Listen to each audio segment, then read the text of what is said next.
Welcome to All About the Girls. I'm your host, Jenny Craig Brown, here with a podcast that's all about empowering stories, laughter, and inspiration. Each episode, we dive into the lives of incredible women who share their journeys, passions, and unique qualities that make them shine. This podcast is your year-round pass to connect with the inspiring stories that make our community and our world a better place. So grab your coffee or your wine, settle in, and let's celebrate strength, spirit, and stories of amazing women. Welcome, everybody, to All About the Girls, the podcast. Of course, I'm Jenny Craig Brown, and we are here with a special episode today. So I am going to be interviewing all of our lady lifers for International Women's Day. So, of course, I have with me here the lovely Ashley Spargo, who is our Director of Operations for GreatNewsLife. And you are the first lifer up today. Yay! So thanks for being a part. Thank you for having me. Like Jenny mentioned, I am the Director of Operations. So I basically manage all of the day-to-day operations of all of the different content that goes out, making sure it's published ready when it goes out, all of the people in the field, ensuring they have everything that they need, our social team that works a little bit more remotely. But I mean, that's pretty much what I do on a day-to-day basis. Absolutely. Yeah. And we thought it'd be fun to get Ashley, who does absolutely what she just said, runs our company kind of internally day to day, and all of our lady lifers together to just chit chat to each one for a brief kind of interview. So we're going to do mini interviews today. Yay. And I thought it'd be best to start with you because you do run internally, run sort of everything and all of the humans. And if you guys know GreatNews.life well, you know we have a lot of team members. We do. We hear it all the time. You guys are everywhere. We see you everywhere. And we're always hiring. And you, always hiring. And you handle all of that. Well, recruitment is the lovely Shelby. You'll hear from her later. But yes, she does the other portion of that is getting all of these new team members in, training them, ensuring they're on board, ready to go. Yeah. And it has been, I think I tell you this a lot, but let's talk about it again. Okay. It has been a lifesaver for me. You being here has helped me a ton.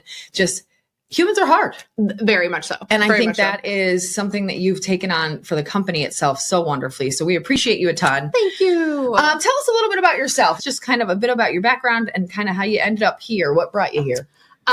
So I was pretty straightforward. So I grew up in Crown Point. I am a region rat through and through. I graduated from Crown Point High School a very long time ago. We're not going to say the date. No need. And it's not necessary. We're positive only. Literally positive only.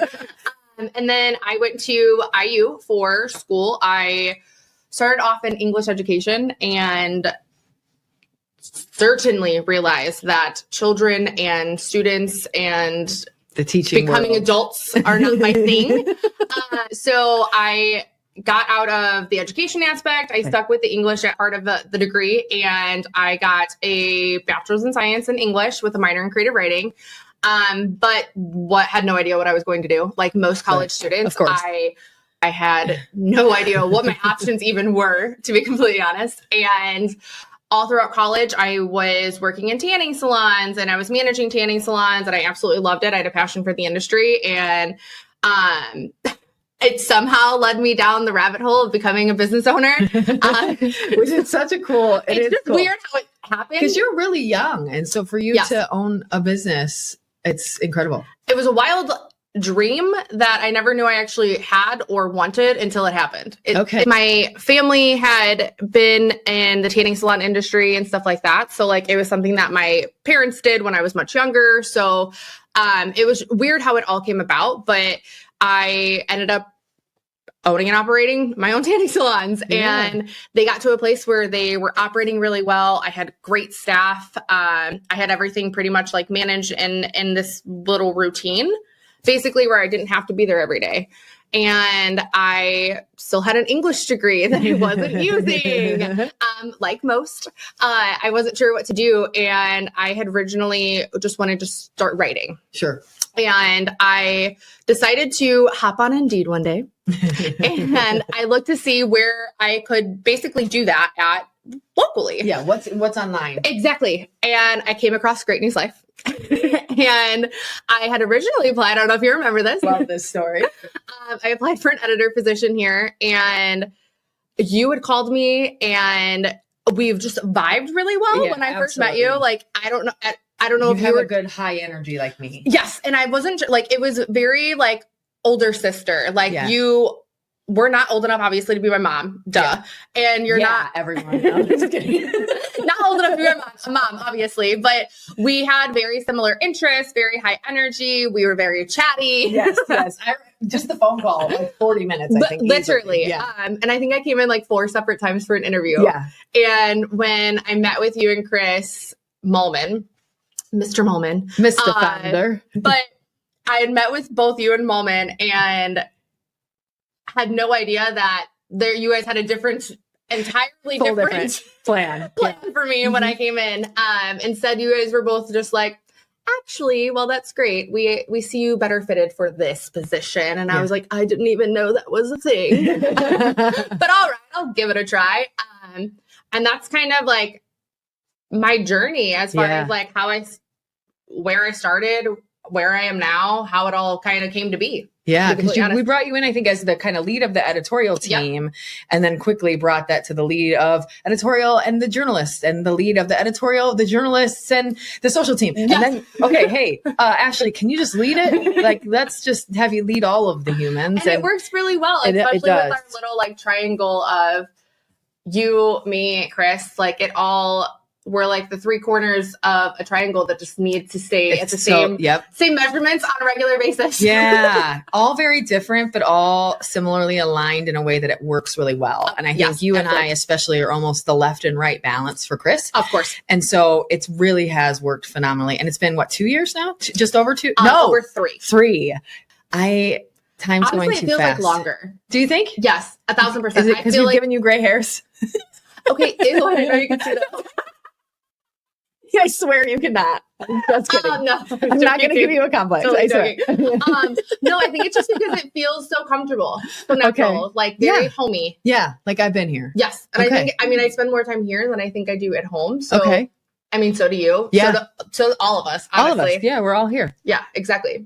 So tell me a little bit about, you've been here for a few years, 3 apparently. I don't know where time's going. And I wanted to mention, shout out the salons. What's the name? You have 2 locations. Yes. We said you own them, but we just kind of moved on and I can't leave them out. No, you're totally fine.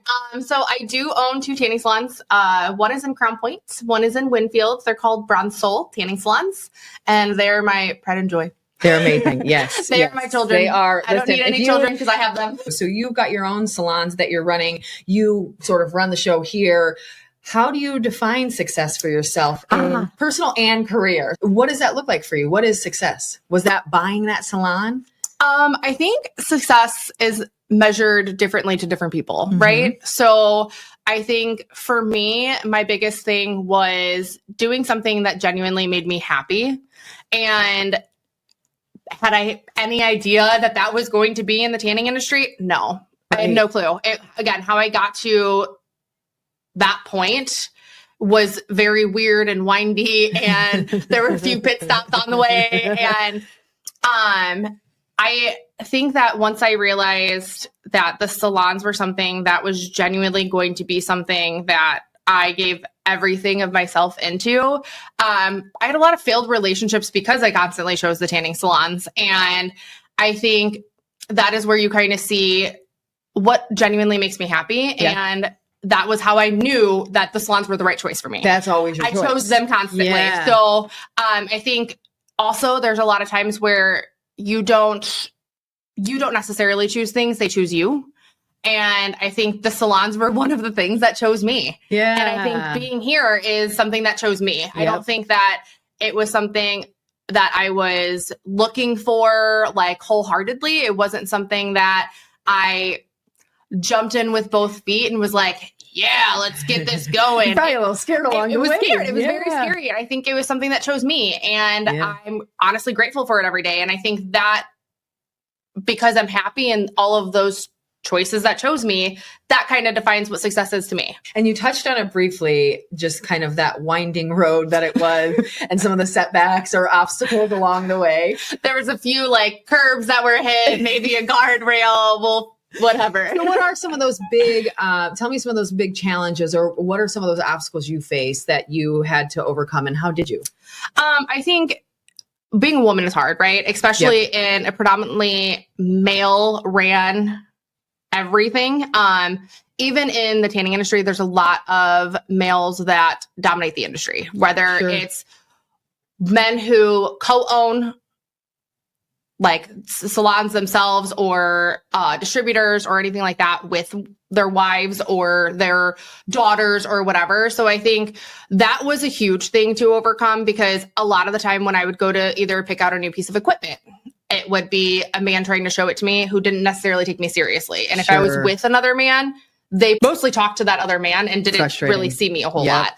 So I think that's been like a huge thing that I've had to overcome. And also like all of the equipment that we have, I think in the salons, like things tend to age, right? So we replace equipment as we need to, but most of the time, and Shelby can probably vouch to it more than anybody, I try to fix things a lot myself. And it's wild for some of my technicians to come in and not be able to fix something, and me walk in with them and just like flip a switch or connect a cord or maybe whatever. A little bit more than that in this instance. And they look at me like, how did you do that? And I'm like, but you've been in it. But they're mine. Like I'm the one who works on them on a regular basis. Like you're not as familiar with them. So that's fine. Like it's not no harm, no foul. But I think those have been a lot of things to overcome, is just one, like the stereotype of she probably can't do that. Or she has a man backing her in some way, shape, or form. Yes. So I think a lot of that has been like me really standing on my own 2 feet. Like, are there some things that Tom has to come in and hang a mirror for me or something like that? Absolutely. Yeah.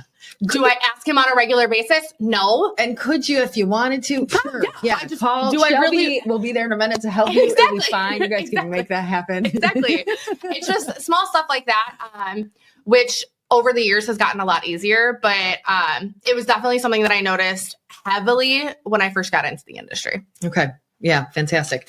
And that is a interesting journey, if you will. And it's just, like you said, just not something that maybe you expected. Did you doubt along that path? Oh, 1,000%. Really? 1,000%. There were most days that it's like seasonal depression. Yeah. Where the ups and downs of where like it's really cold out. I don't know if I want to get out of bed today. I think I just want to like lay down and block the world out and just leave it all be. And there were a lot of times that were like that. When, especially during COVID. COVID was the scariest thing because we shut down for a while. And my way of dealing with that is my business partner and I pieced out. We went to Florida for a week. You got to do something. And what's going to make you not crazy is probably the best answer.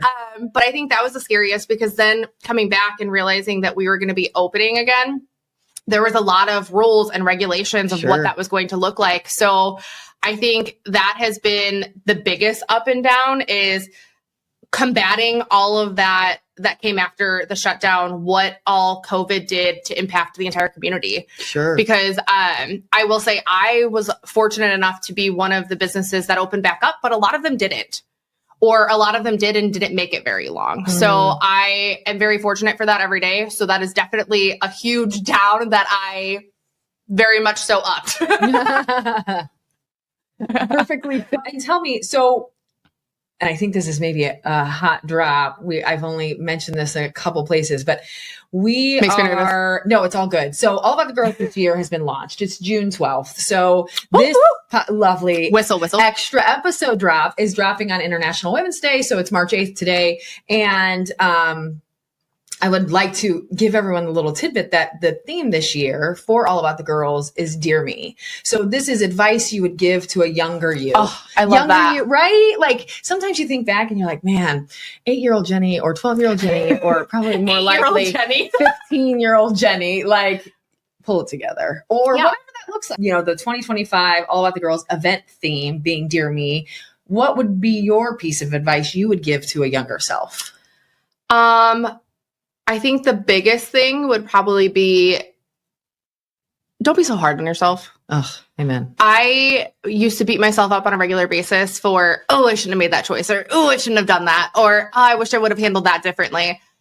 We're human. Yeah. We're Learn from it, but don't beat yourself up. Exactly. Yeah. It's just, don't sit in it all day. Like, find a way to learn from it, overcome it, and move on. Just move on. Yes, exactly. What are the 3 words you would use to describe yourself? Ooh. Loud. That is very, very clear. Everyone in the studio just laughed and shook their head in agreement. Headstrong. Absolutely. Giving. I think that's perfect. Yeah. I would say yes to all of those. I think that those are like the first 3 words. Like, and I'm like, just go with your gut, Ashley. Just go with your gut. I love this. It's fantastic. Okay, so I'm going to give you... I'm nervous.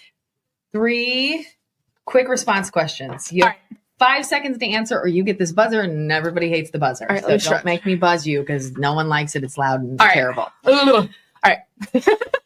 You're so ready for this. I like this. She's loose. She's ready. If you could instantly master any instrument, what would it be? Oh, guitar. Taylor Swift plays that like a boss. Oh, love that. Good one. If you could have dinner with any person, dead or alive, who would they be? I think I might know the answer to this. I mean, it's not a real person, but it's Blair Waldorf. Oh, really? Yes. Okay. In the penthouse. Are you joking? I absolutely love this. With some macaroons and like a martini. Absolutely. If you haven't, everyone, this is launching on International Women's Day. Take part in our International Women's Day live event. It's actually probably already over. You can go catch it, where the lovely Ashley talks even more about Blair Waldorf. I love her so much. Find more there. Yeah, it's fantastic. I thought you were going to say Lil Wayne. I'm not going to lie. Well, he's still, I don't know. He does have a new album dropping on June 6th. Not a paid ad, by the way. I mean, Lil Wayne, if you want to pay us, you can. You certainly can. We're always looking for sponsors. Always. I love this one. What's the last thing that you Googled? To be completely honest, Tom and I were watching a movie last night on Netflix called Don't Let Go. Have you guys watched that? Oh, this sounds so familiar. Tell me the theme. Cammy said she's seen it. My gosh. I had such bad anxiety the entire time I was watching it last night. Like, I was fidgeting. Don't Let Go. What is it about? So good. So, no spoilers. A police officer basically his family is murdered, and he tries to, there's like some weird like time gap. So he's able to like save his niece, basically. Oh my gosh, I love it. It is so gut-wrenching. But I was like Googling it last night while we were laying in bed, and I looked over and Tom was doing the exact same thing. Okay. Because we were just so into this movie. And is it based on a true story? No, it's not. Thank gosh. It was very, please watch it. It's like number 7 or something right now on Netflix. The movie and all about it, and like the actors and stuff. Yes, we got like 30 minutes into the movie, and I was like, I am like, my mind is like warped right now. What is happening? And like, there's weird flashback scenes too. So like, I was so confused. So that's why we started Googling it. But I love it. It was last night.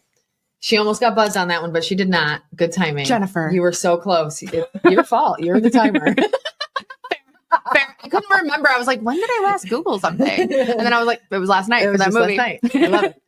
Anything else you want to share with the audience before we head on down the road to our next Lady Lifer? I want to say Lady Lifer a million times today. I love it. Honestly, not really. Just more so take a moment today to hold the door open for any woman that you see, pay for their coffee, tell them that they're beautiful. Just do something awesome for somebody today.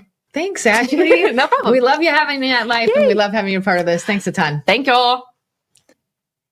All right, everybody. Next up, we have our senior editor here at GreatNews.Life, Aubrey Thomson. Hi, Aubrey. Hi. Thanks for joining us. Yeah, thanks for having me.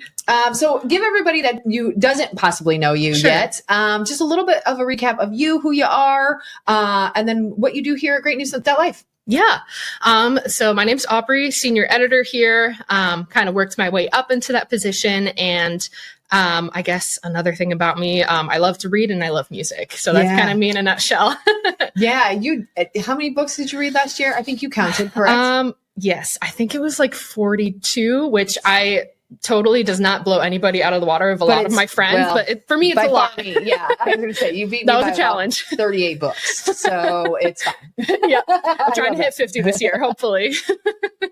And tell me a little bit about what your job as senior editor here includes, and kind of, I think you started as a new media journalist, right? So this is the most entry-level position, right? And have moved up over 5 years? Yeah, it has been about 5 years now. Yeah, I started back in 2020, right as the pandemic hit. So tell us this journey. Tell us a little bit about this journey. So long story short, the way I found you guys was just looking for an internship for college. I needed an internship credit to graduate. And I really wanted to prioritize something that I could do even after I graduated. It was like, I would love to do an internship that turns into a job. And fortunately, that happened for me. So I started out as a new media journalist, and then came on full-time as a contributing editor, and then a junior editor, and then senior editor, which I think has been for at least 3 years, but probably almost 4 years now for the senior editor position. Wow. It was a lot of growth right up front, and then the same for a while. I've been here 5 years. I've been the senior editor for 4. That's pretty incredible. Yeah. You grew, and I remember this because it was, 2020 pandemic. I don't think I met you in person. You had worked here several months before I met you in person. Yeah. And it was bizarre. bizarre times. And tell me kind of, what you went to school, what was your college major? Yeah. So I majored in multimedia communication, and then I got minors in English and writing. I like to say I got 2.5 minors. Yeah, no just kidding. Because the writing was, you could do professional track or creative track. And I was like, well, I want the advantage of the professional track because I'm sure that'll apply to a lot of different things, but I also love creative writing. So I just did both. Okay. And kind of, so you took that route. What brought you into this world? Obviously, how you found us, we get. But what did you want to do with that degree? What were your plans? And then how did you get here? I mean, basically, I love words. So I have loved reading and writing ever since I was little. I really developed a passion for writing in middle school, especially. But I even have a little Lisa Frank notebook with a pirate on it of little poems and stories I had written. From that young? Yeah. That's incredible. From when I was probably, I don't know. It's been a long time. It's been in my life, really my whole life. So you've been kind of writing forever. I've been writing forever. And I just was like, I know this is something that I'm good at. And I want to tell stories that should be heard or things that inspire people. And so then when I found you guys, I was like, what a great fit. Positive news. Sign me up. And you mentioned music. Tell me a little bit about your passion for music. How do you play? I think you sing a little bit. I do. I won't make you sing here, but I would love if you would talk about it a little bit. So I definitely grew up in a musical family. My mom's side of the family, we, like everybody sings pretty much. A lot of us played instruments in school. I played flute in high school and in junior high. Wow.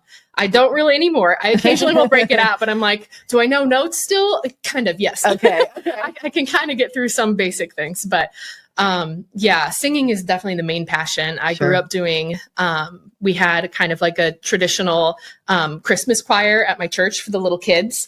I did that every year. I was super excited. I remember getting my first solo during that. And I was like, this is crazy. Do you remember how old you were?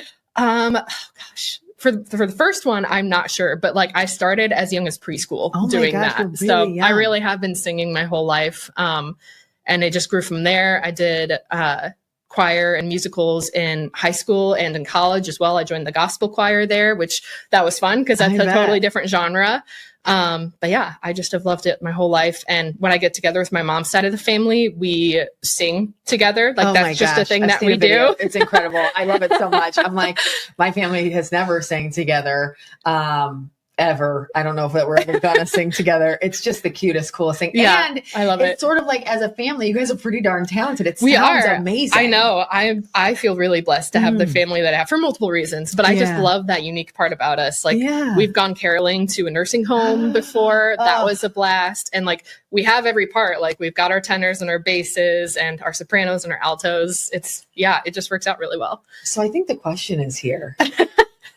Can we make carolers out of the lifers? Could you like whip us into shape by December and can we go caroling? Are you guys in?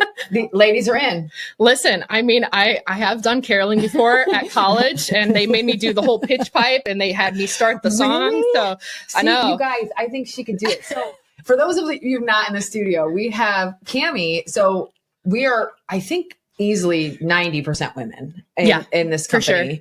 For sure. Our leadership is all women. And in the studio today and producing is Cammie. So she's behind all of the controls. We'll hear from her as well. And Shelby. And they are, I think, I can't tell if they're in love with the singing caroling idea or if they want to murder me for bringing it up. Was that a good Usually or a bad? they are the extremes of like, good? I'm totally on board. Cammie's like, or... yeah, sure. And Shelby seems full in. So let's go. Can you sing, Shelby? Oh, okay. She can't sing. She said it sounds fun though. So hey, listen. There we go. We need to talk about this. We can practice. I can do snaps for the beat. Oh like we can figure it out. David would totally be a part. Yeah. I feel like, let's do this. I have wanted to carol for quite some time. It's a lot of fun. Okay. I keep thinking every year, I'm like, man, I need to get a group together to do this because it is fun. Well, listen, bring some friends that can sing, but us lifers will definitely join you. I don't know that we'll improve it, but we will join you. Hey, as long as you're joyful, that's all that carols need. It doesn't have to sound good. Exactly. So tell me about some hard stuff that you've faced through your time, whether that be your career, in your college, and your upbringing. What's some of those challenges and how'd you get past them? Yeah, I think one of the biggest challenges is kind of just breaking out of my shell. I definitely grew up more reserved. It's weird. I feel like I was more extroverted when I was little. Okay. And then I just went through this really long phase of being pretty shy and a little bit afraid to put myself out there. So I think just making those decisions to be brave was a big challenge. But like things like auditioning for my first musical freshman year of high school was terrifying to me. I wasn't even in the choir at that point. And I was like, well, I should try it. And I remember trying it. And my, the choir director at that time was like, why aren't you in choir? You better sign up next year. And I was like, okay. Oh, that's gotta feel good though. It was. Yeah, it was great. And honestly, I feel like that's part of why I love music too, is that's been one of the main avenues that I've really grown into myself and kind of been able to hold my own.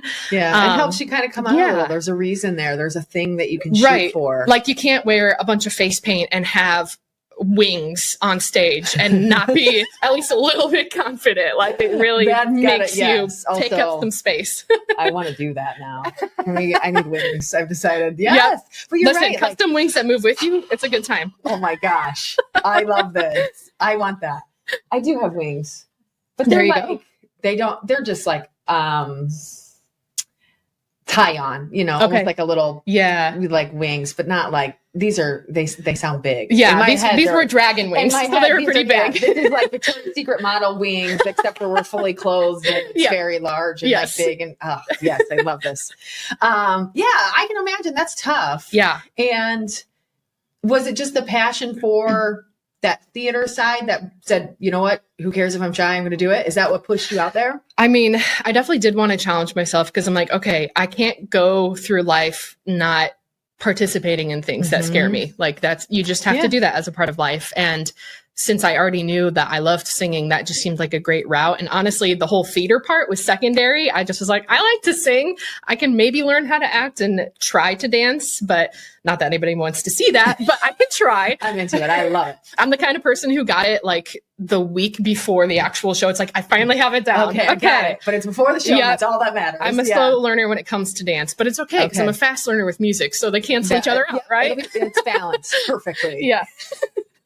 And speaking of balance, that was kind of one of the questions I wanted to ask is, you do a lot of this, you have a kind of rich family, I don't know, relationship. You're very close with your family. You're active in your church. You're obviously an active member of Life, which all of us that are here at GreatNews.Life and those that know us know that's a big piece in its own. You're sort of, Great News is always on your mind sort of thing. You're not maybe always working. We've gotten it down to some pretty regular hours for most folks these days, but it's still a lot. How do you find a balance between your passions and your career here and what you want to do outside of your job and all of that stuff? How do you make all of that work? I think managing it is just kind of being present where you're at. That can be a challenge for sure. Just trying to be present at work without thinking about what's going on after work, and then being present outside of work without thinking of everything you have to do the next day. I think being present is helpful, and also just realizing to a degree, you work to live, not the other way around. Yeah. So I'm like, okay, I don't need to take the stresses of work home with me. Those can just live at work and be dealt with at work. And then after that, just take a breather, get back to life, and then be ready for the next day. So just trying not to make it a big deal, essentially. Yeah. And tell me about that motivation. So, you know, if you work here, it's a lot, but you are, for those that don't know you, you are the person that ensures our newsletters go out 3 times a week, sometimes 4. You are across all of those entities. Yep. This is literally like 20s and 30s newsletters a week, but it's so much content. It's so much thing. Like, what makes you and keeps you motivated day after day here personally? Yeah. I think just that personal motivation. I mean, I feel like I always go to kind of the triple F, if you will, which is faith, family, and friends. I feel like I'm definitely motivated by all of those, just kind of the things that I consider the most important in life, and thinking, okay, this challenge is, I don't know, it's not that huge. Like, don't make it more than it is.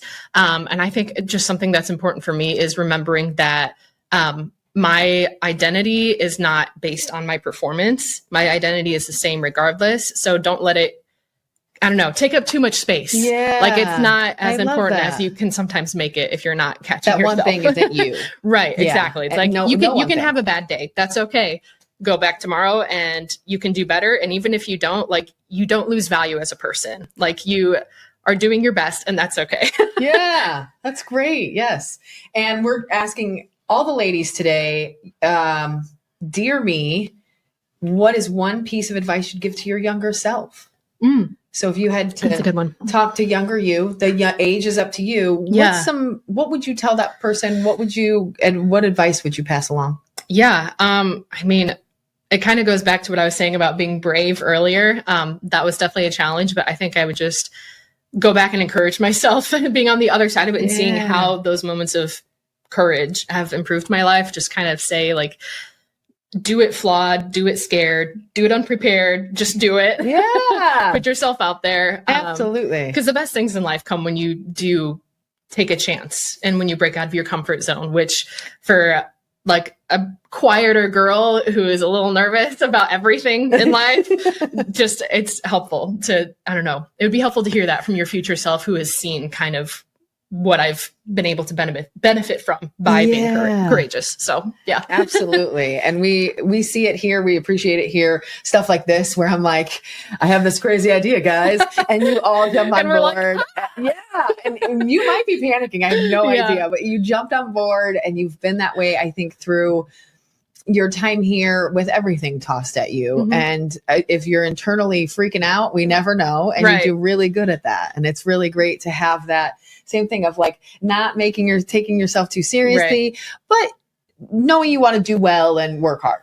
And I think that's great. You've kind of created even a great balance here. Like, you got to do it even when you feel unqualified. And that's how you become qualified, is honestly just by doing the work. Like, I don't know. I feel like this job, especially at the beginning, since I came straight out of college, I remember thinking, man, this is like second college almost. Like, I learned really good principles and basics that I could use in my career, but this is where I get to apply them and truly grow them. Because honestly, we even say that with, like, training our new media journalists. It's like, sometimes it just takes doing it again and again and again, just to really nail it and iron it out. So yeah, absolutely. Okay, so we're going to do 3. You get 3 quick response questions. I'm going to choose them. You have 5 seconds, or you get buzzed. So you got to answer them in 5 seconds. What's your spirit animal? Oh gosh.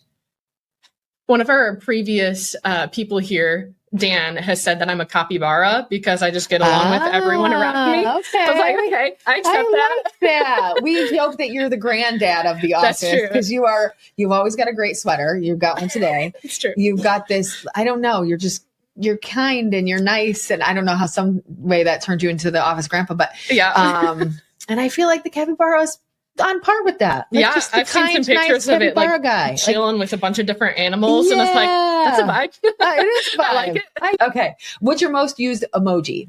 Oh, probably the laughing face, but not the crying laughing face. Just the straight laughing face. I don't know why I'm such a stickler about that. I'm like, I don't want to use the crying laughing unless it's like really, really funny. Yeah. Like, I got to reserve that for, we're not LOLing unless we're LOLing. Exactly. Yeah, exactly.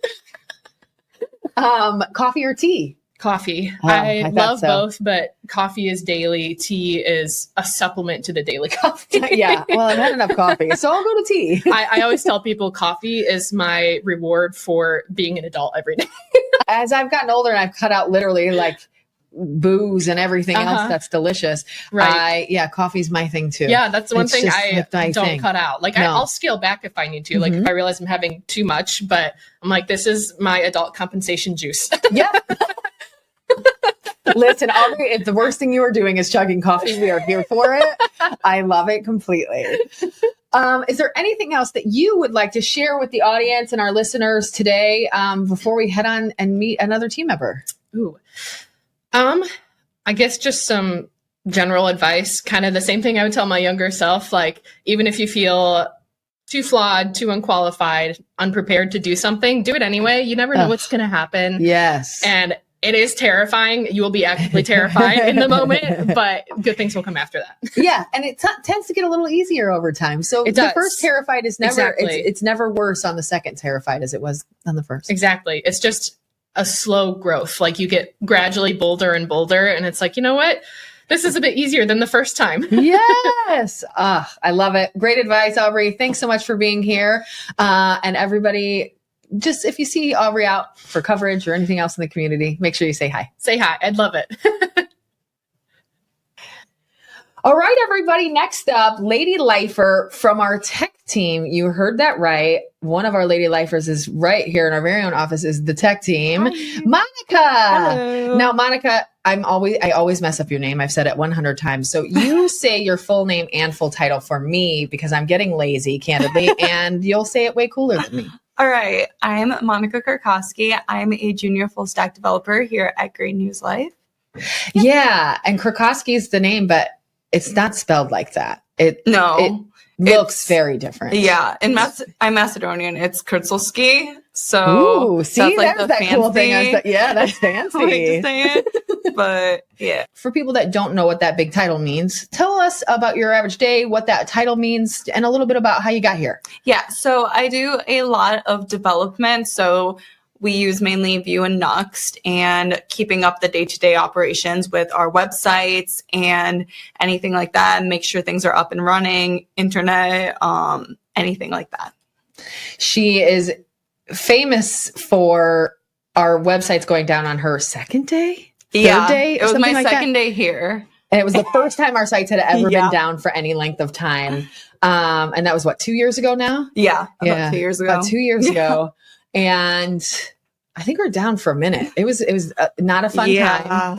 We obviously pivoted quickly to using social media to share good news, but it was a very stressful time. Yeah. Walk me through the eyeballs of Monika as you're coming in on day two and pure pandemonium, panic. Did you think that we were going to fire you? Did you think that you were going to quit because this was insane? Like, tell me that you came in a bit of an odd time as well as a rough time right there, by chance. Obviously nothing you did. Tell us about that journey.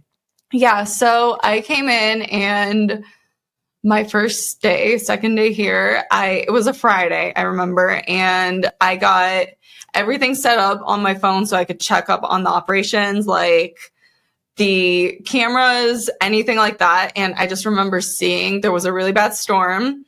And then I got a notification that the Wi-Fi was out from the cameras.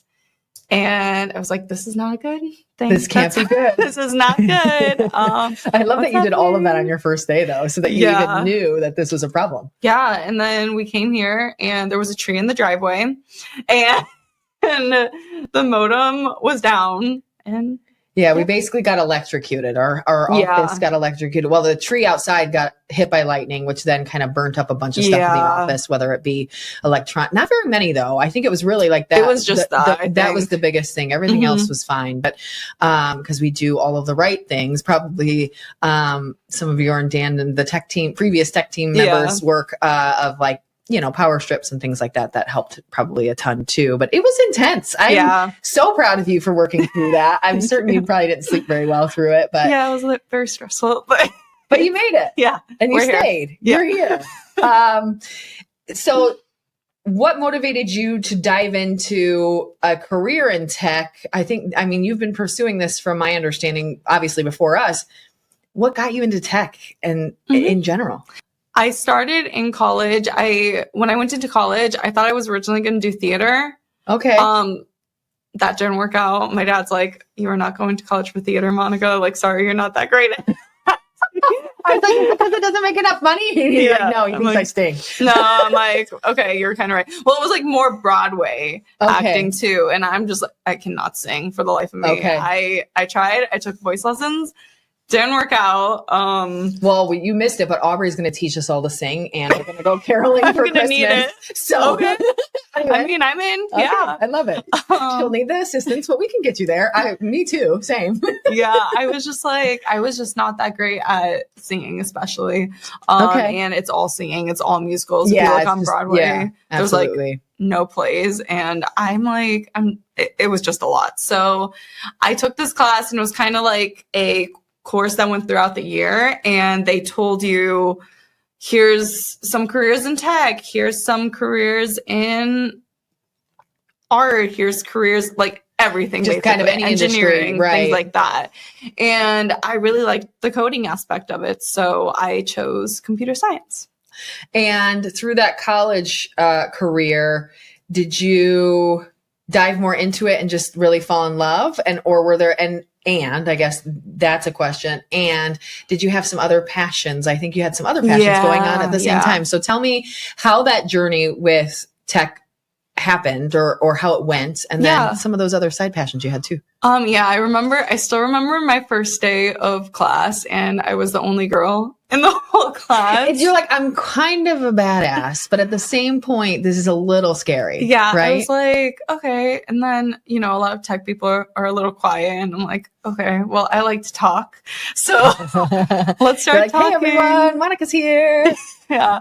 So, by the end of the class, we all became good friends, so that was fun. I still kind of diving into that tech world a little bit more and the coding and such. Yeah. And did it go well for you? Did you pick it up really quickly? Oh yeah, I loved it. Like when I first started, I was really nervous about it, learning new things, and I hadn't done much coding before I got to college. It was nothing I really did in high school, but a lot of my friends did in high school. Okay. And so I was really nervous because I didn't really know the basics of it, but they took you through those courses and things like that. And I really loved it. I think it's cool because you take a blank canvas and you can make your own website. You can change automations. You can do everything that can basically make your life easier. Yeah. And it's from nothing. So I thought it was really cool. And what are some of your other passions that you have outside of the tech world?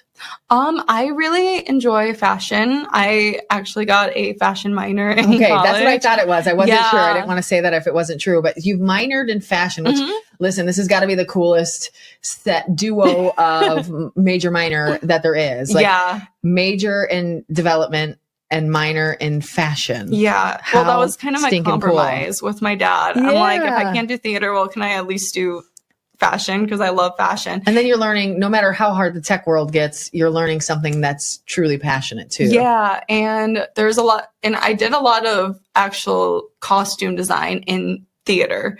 So it was kind of that too. So I'm like, okay, well, if I really want to, I could go into costume design and all that fun stuff. But I really liked it. Yeah, we did That's amazing. Cool things. And how do you, if you think about all of those things through college, through your second day here and all of the things breaking, figuring all of that out, did you ever face some moments of like either doubt or burnout through that? Because that's really scary. Oh yeah, for sure. I will say, as much as I love it, school definitely put me through it with coding. And I remember one time I was up till like 3 a.m. doing this project, and I recoded the same page 3 or 4 times, and I just couldn't understand what I was doing wrong. And then I went to my teacher's office hours, and he's like, he just looks at it and he puts a comma, and the whole thing was fine. And I was just going to say, the little I know about coding is it can be literally a missing period or a comma, and it messes everything up. Yeah. And you just have to like almost step away to see it. I was like so embarrassed. but that's the way that world works. Yeah.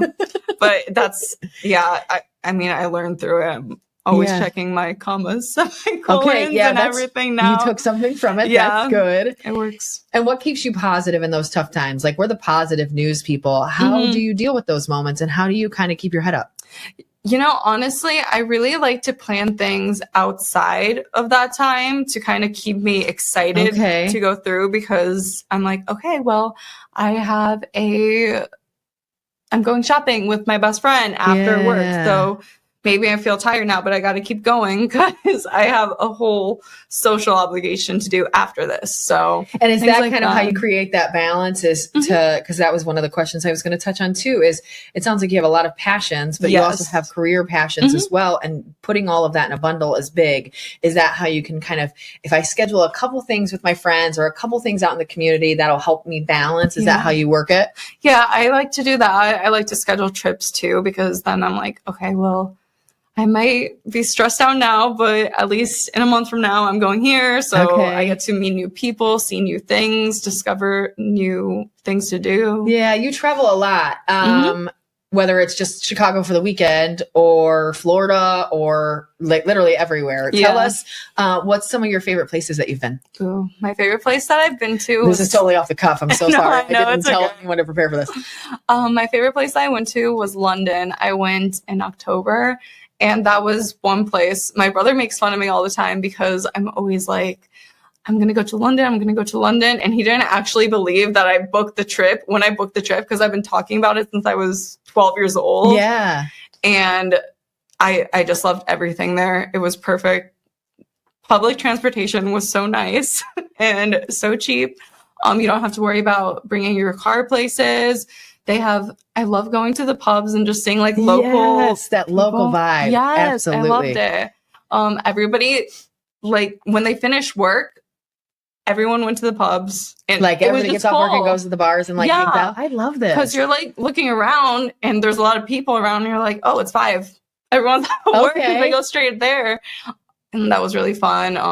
That's neat. Yeah, I loved it. I loved everything there. I loved going to museums. I love just everything about just it's walking. Perfect for you. Yeah. I love the walk life. Like if you can go to somewhere like a Rome or something and just like putz around. I could do that for 3 days straight. Me and my boyfriend just walked around till 2 a.m. one day just because it was so gorgeous and everything. It was just like an Instagram picture. Yeah. Just in real life, anywhere you walked. It was so cool.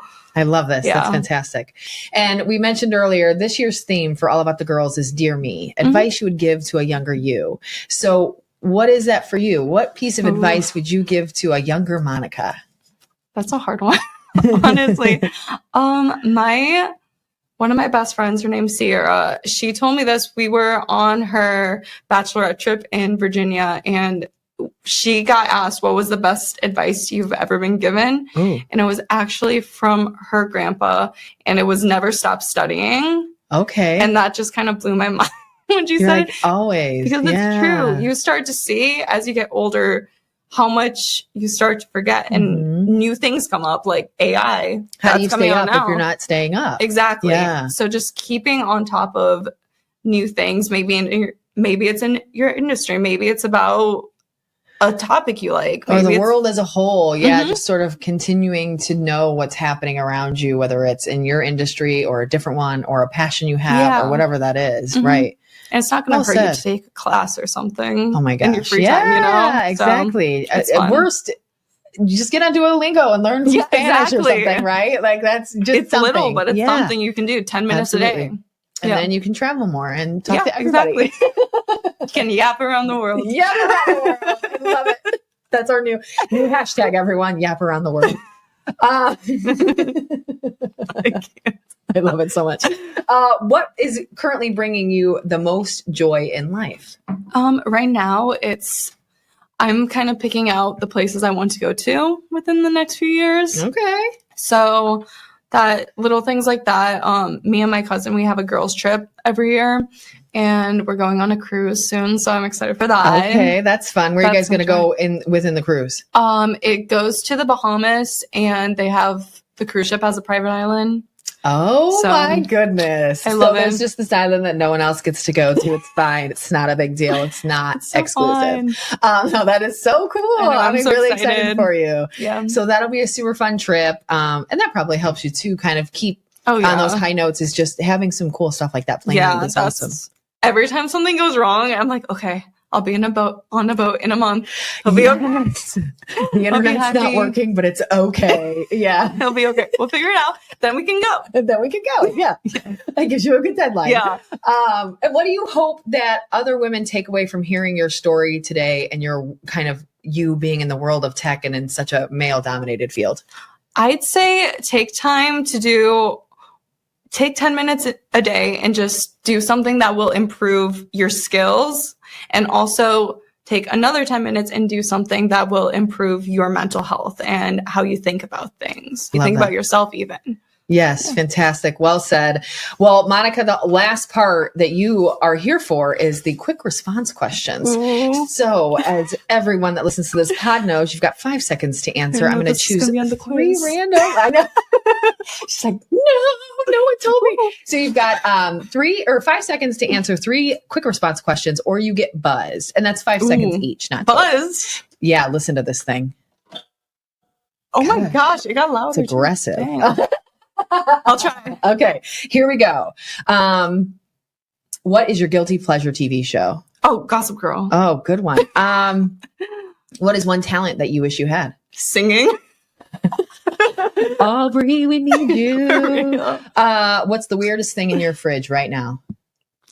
Oh, I don't know. Ice. Ice. It's not ice if it's in your fridge. Water.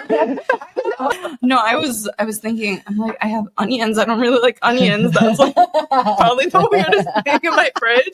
But then I didn't want to say onions because that's not weird. And then I said ice, which is even more normal. But no, I mean, ice in a fridge is a little weird, but yeah, you might not have anything weird in your fridge. I mean, that's okay. That's totally fine. You answered with something and you didn't get buzzed, then that's all that matters. Yeah, I was scared about that, honestly. I know, it's an aggressive buzzer, so it's fine.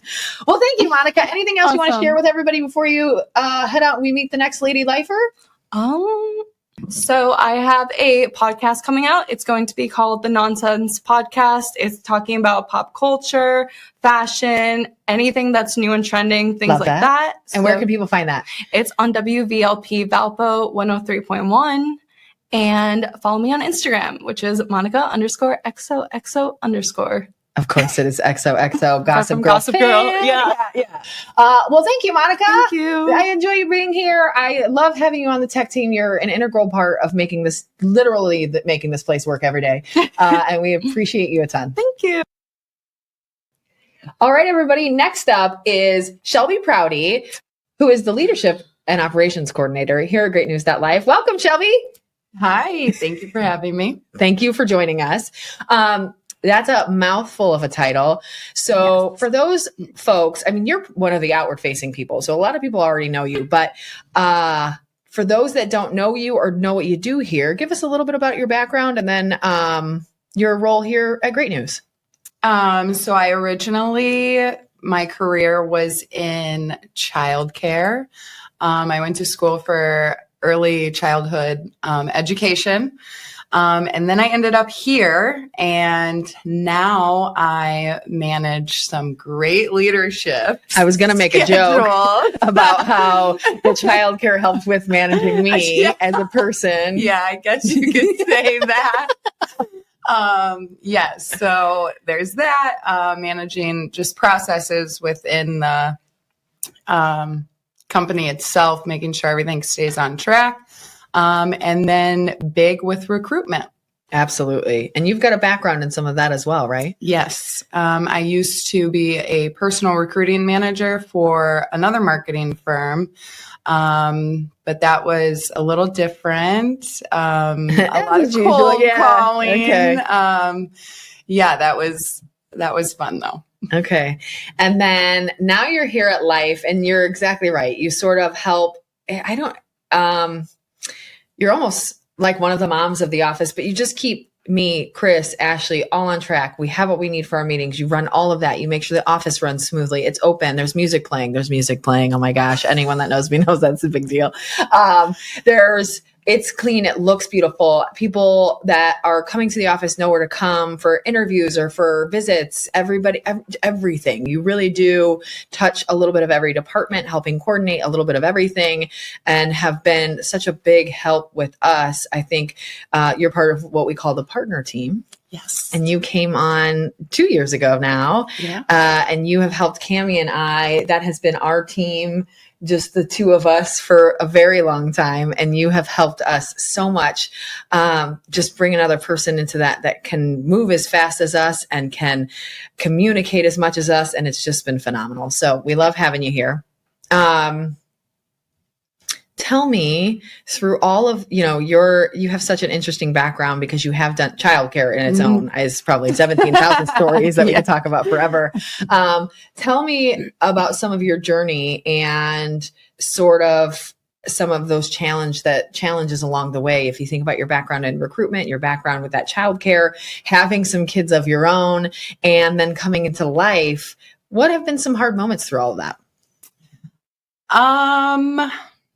Being that I was dealing with a lot of children and my own. Yeah, that's a lot in its own. Yeah, you kind of lose yourself a little bit because everything in the world revolves around them, whether that be their health, their safety.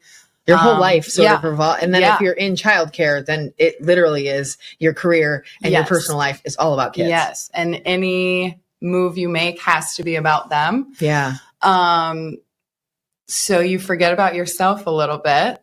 So it's challenging to get back out there, and now being in a whole different atmosphere, adults. Okay, that's good. Hopefully.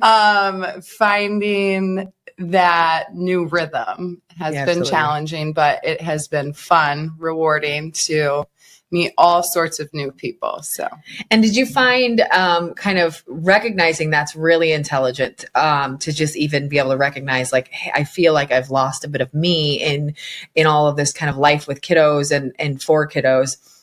Are there some things that you found along the way that were helpful in that kind of gave you a piece of you back? I know it's a really big question that is never on the list, but it was just something I thought of as you're talking about, is just how do you find a sense of self in all of that? Are there things that you do for yourself? Or maybe that's because I'm just thinking, I would bet there's 1,000 million moms out there that feel the exact same, whether it's because they have multiple children or they're the main caregiver or a mixture of both or whatever that looks like. They're in childcare, they're a teacher, where they probably feel the same, where they don't have a sense of self. Is there something that you found effective for that? And the answer could be no. But I would wonder if you found anything that helps with that. Definitely balance. You feel so fulfilled at home because those kids, my kids need me at all hours of every single day. And I love that. And I love that I'm their person. But it's nice to come somewhere else and feel that sense of being impactful somewhere else. Absolutely. And so hopefully here can be a space where, like you said, there's mostly adults. Yeah. And it's mostly probably a positive, mature atmosphere. Yes. So that's nice to have some adult conversations. Yeah, and things like that. I'm not singing Rudolph the Red-Nosed Reindeer at work, just in the car 72 times in a row. Kids are hard. And I think it's such a big part of the podcast and the event, not because I have kids, I don't, but because I think it is such a big piece of a lot of women's lives, and one that no one gets near the credit they deserve. They don't get the help they deserve. I mean, and for you, I feel like it's very much the same. Like, you have done childcare, that deserves some sort of award in itself. Having kids, same thing. Like, I think there should be an age at which, like, if your kids make it to 10, you should get something. Like, I'm almost there then. I hope it's good. You should vacation and some chocolate and like a Grammy or something. Like, you just deserve the award. And then again, when they're 18. And during all of those transitions, if you think about your time in that childcare recruitment to here, are there any moments where you were like, is this real for me? And you felt maybe some doubt or some burnout through what you were doing? I will say childcare is very hard mentally, emotionally. You come into contact with children from all different backgrounds. Absolutely. And that can be heartbreaking and lead to some burnouts. Absolutely. Especially being a mama yourself. Yeah. And if you're going to see any kid that's at any stage that is lesser than your children, you want to at least give them what your children have. Yeah. And that's got to be, you can't save everything and everyone, and you can't, and that's a big challenge in itself too, because you want to, and you want to save those people or those children and take them home with you. And you just can't. Shelby, stop. Shelby, they're not kittens, okay?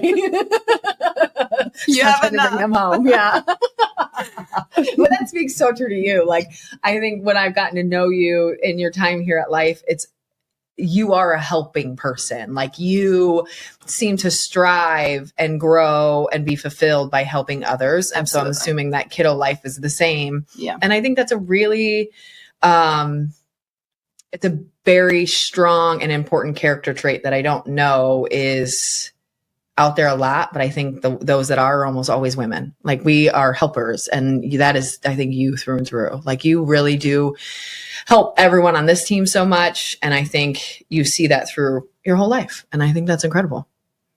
What keeps you motivated day to day? That's a big question. Them kids. Yeah.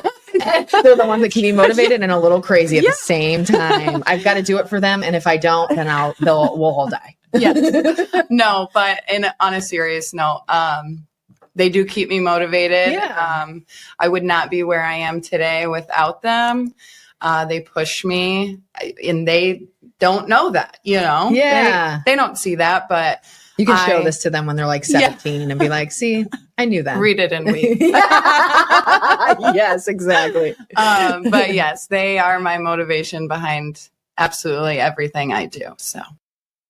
So for this year, in regards to this year's theme, Dear Me, for All About the Girls, what is a piece of advice that you would give you as a younger you? What is that advice you'd want to tell your younger self?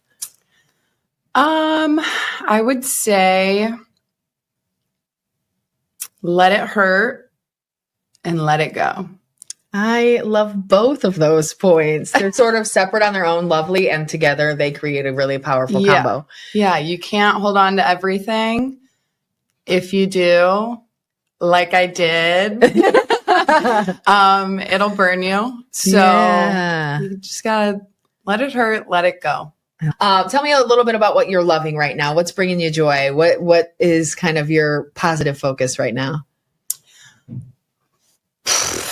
Man, I mean, I feel like I've touched on my kids a lot, but they are the joy in my life. Yeah. So I'd have to say them. And you've got two girls. Yes. Tell us a little bit about your kiddos.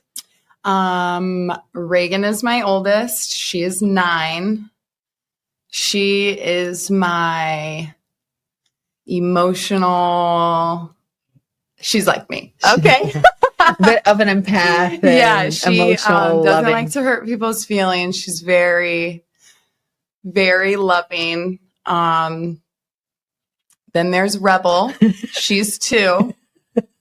She's my little spitfire and definitely the second born. We love her. We love her. She gives keeps me great. Me on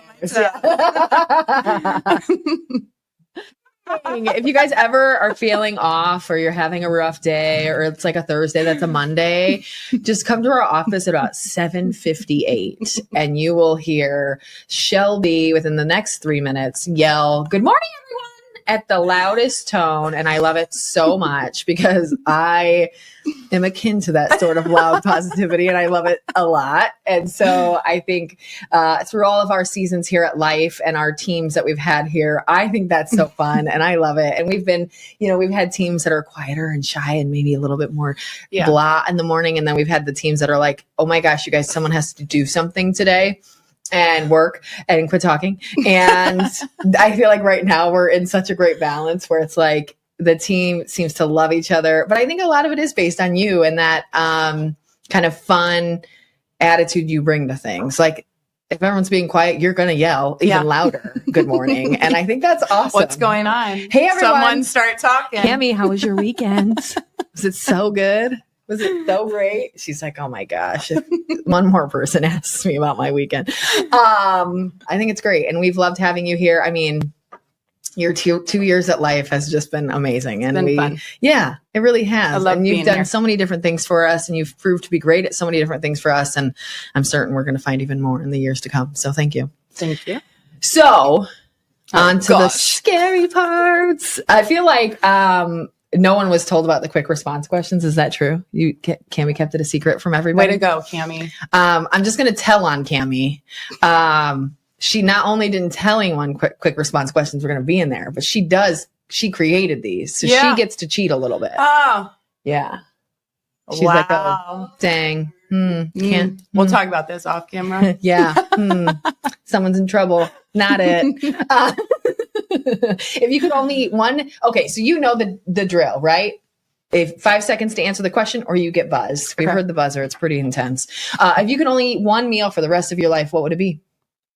Steak and shrimp. Ooh, good. I'm with so you. good. I'm here for it. If you could swap lives with any fictional character, who would it be? If you say Blair Waldorf, I would. I would never. Gosh, that's a hard one, Jenny. Just bang it. You want me to do it too? She's got a buzz it. We got a buzz it. Hit that damn Yeah, I don't watch enough. buzzer. Shelby wants to be Shelby, darn it. Yeah. I just don't think I Hermione. would ever switch lives with it, you know? Yeah. You're here for a reason where you're at. Yeah. I love that. exactly. So the answer is no. Take it back. I don't know how to reverse the buzzer, but we're going to reverse the buzzer. I want to ask this one.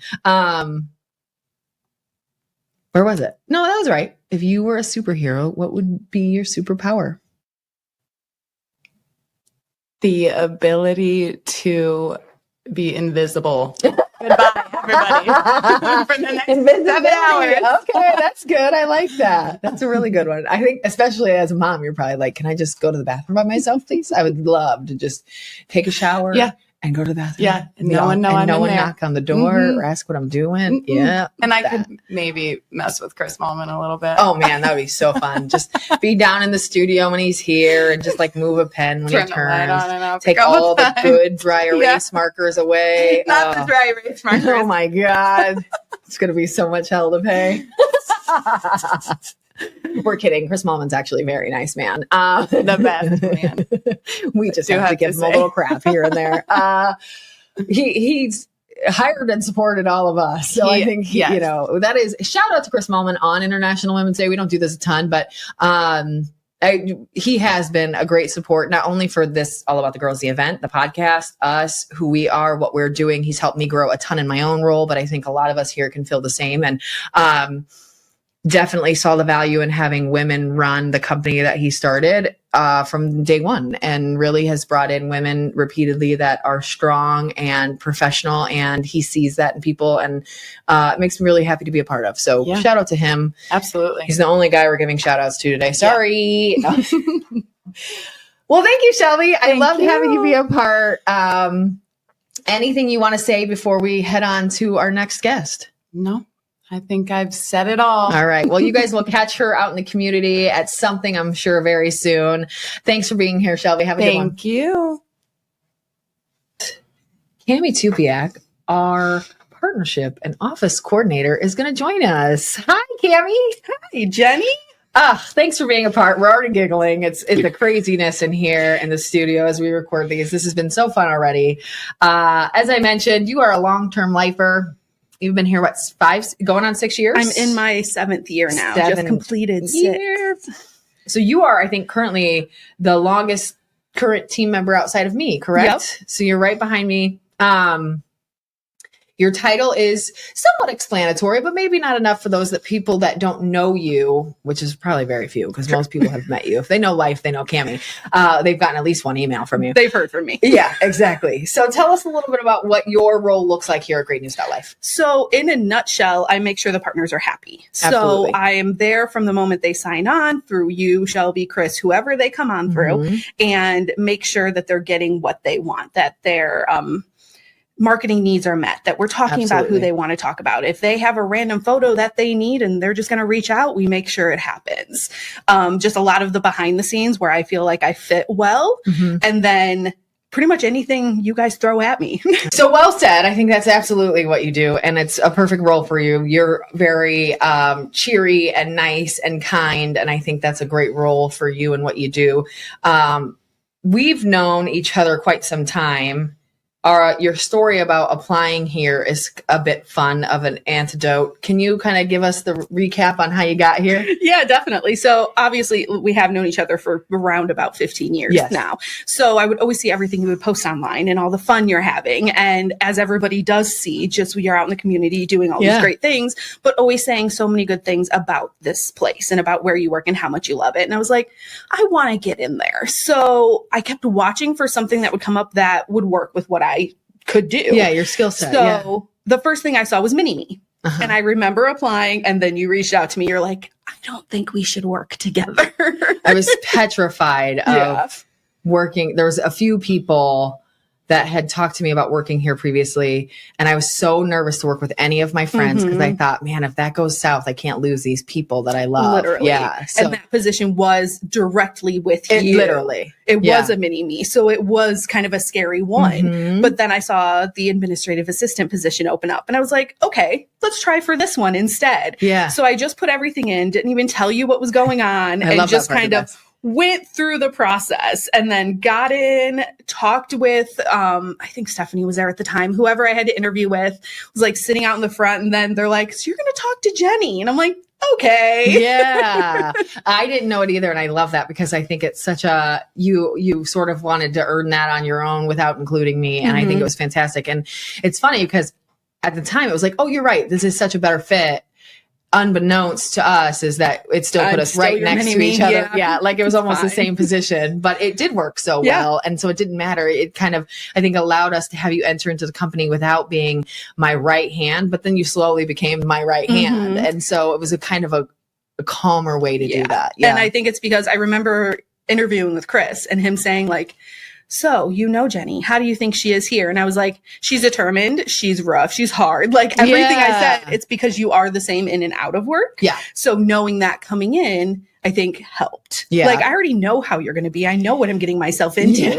Okay, let's go. Yeah. And it works pretty well for us outside of work. Why not at work? And I think because you're a similarly minded person of just that kind of determined hard worker. And I think that played really well, but we didn't know then. But it ended up working out fantastically. Yeah. I love it. It's such a cool background. And tell us how you got to where you are today. So obviously a fun application story, but really you've got a pretty big background of leading teams and managing things and people and places.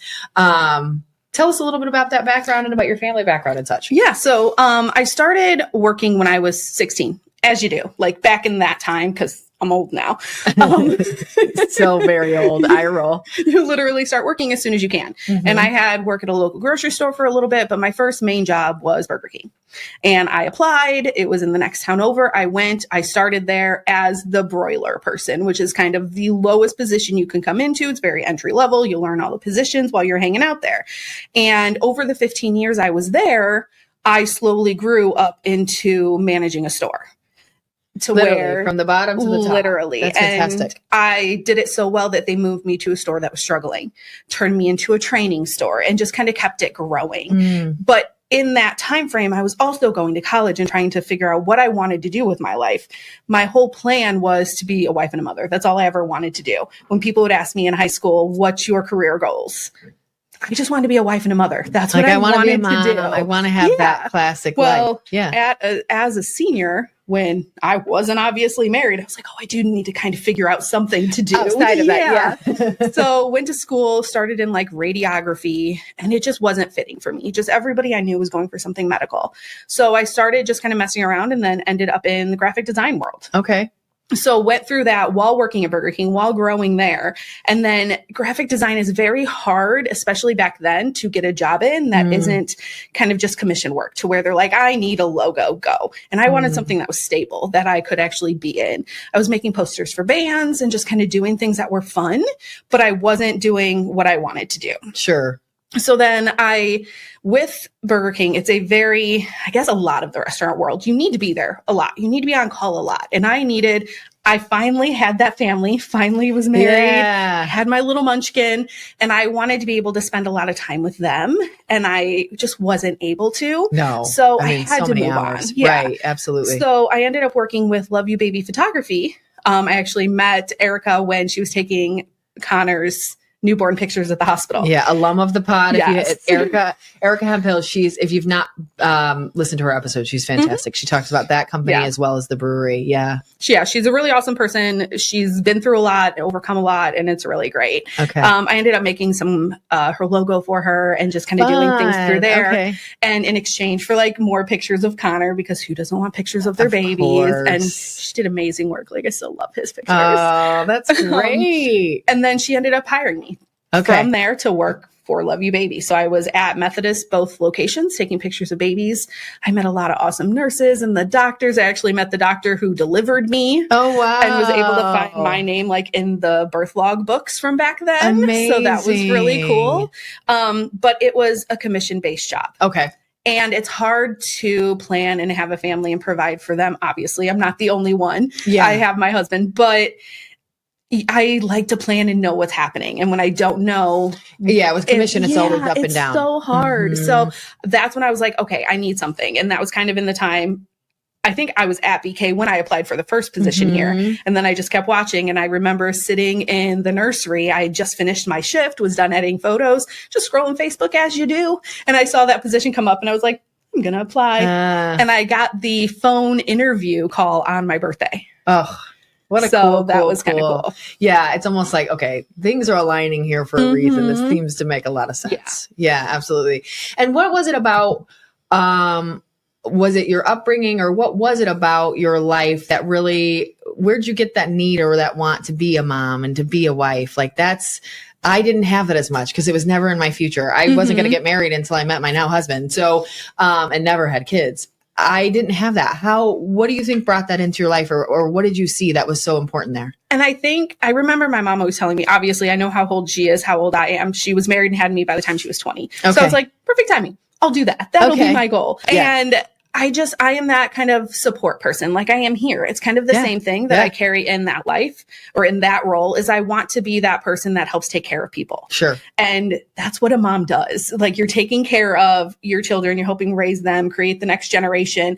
And I just wanted to have an outlet for that caring nature that I have. And I guess as a kid, being a wife and mom was glorified in my brain. Okay. It was perfect. It was the ultimate goal. Yeah. It was just what I always wanted.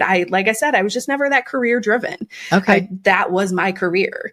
And it's weird to be in a world where that's not the way a lot of people think, that most women are career focused more.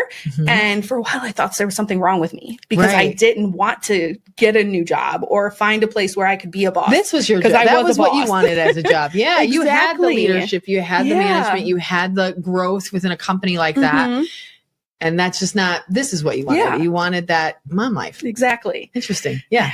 Not something wrong with you. No, just something different, wrong right? With me. I'm just a little different. Yeah. And I think that's great because it's not something I felt. And I think I always felt almost negatively about that. Like I didn't have that gene. Similarly, like there's something wrong with me for not wanting to be a mom.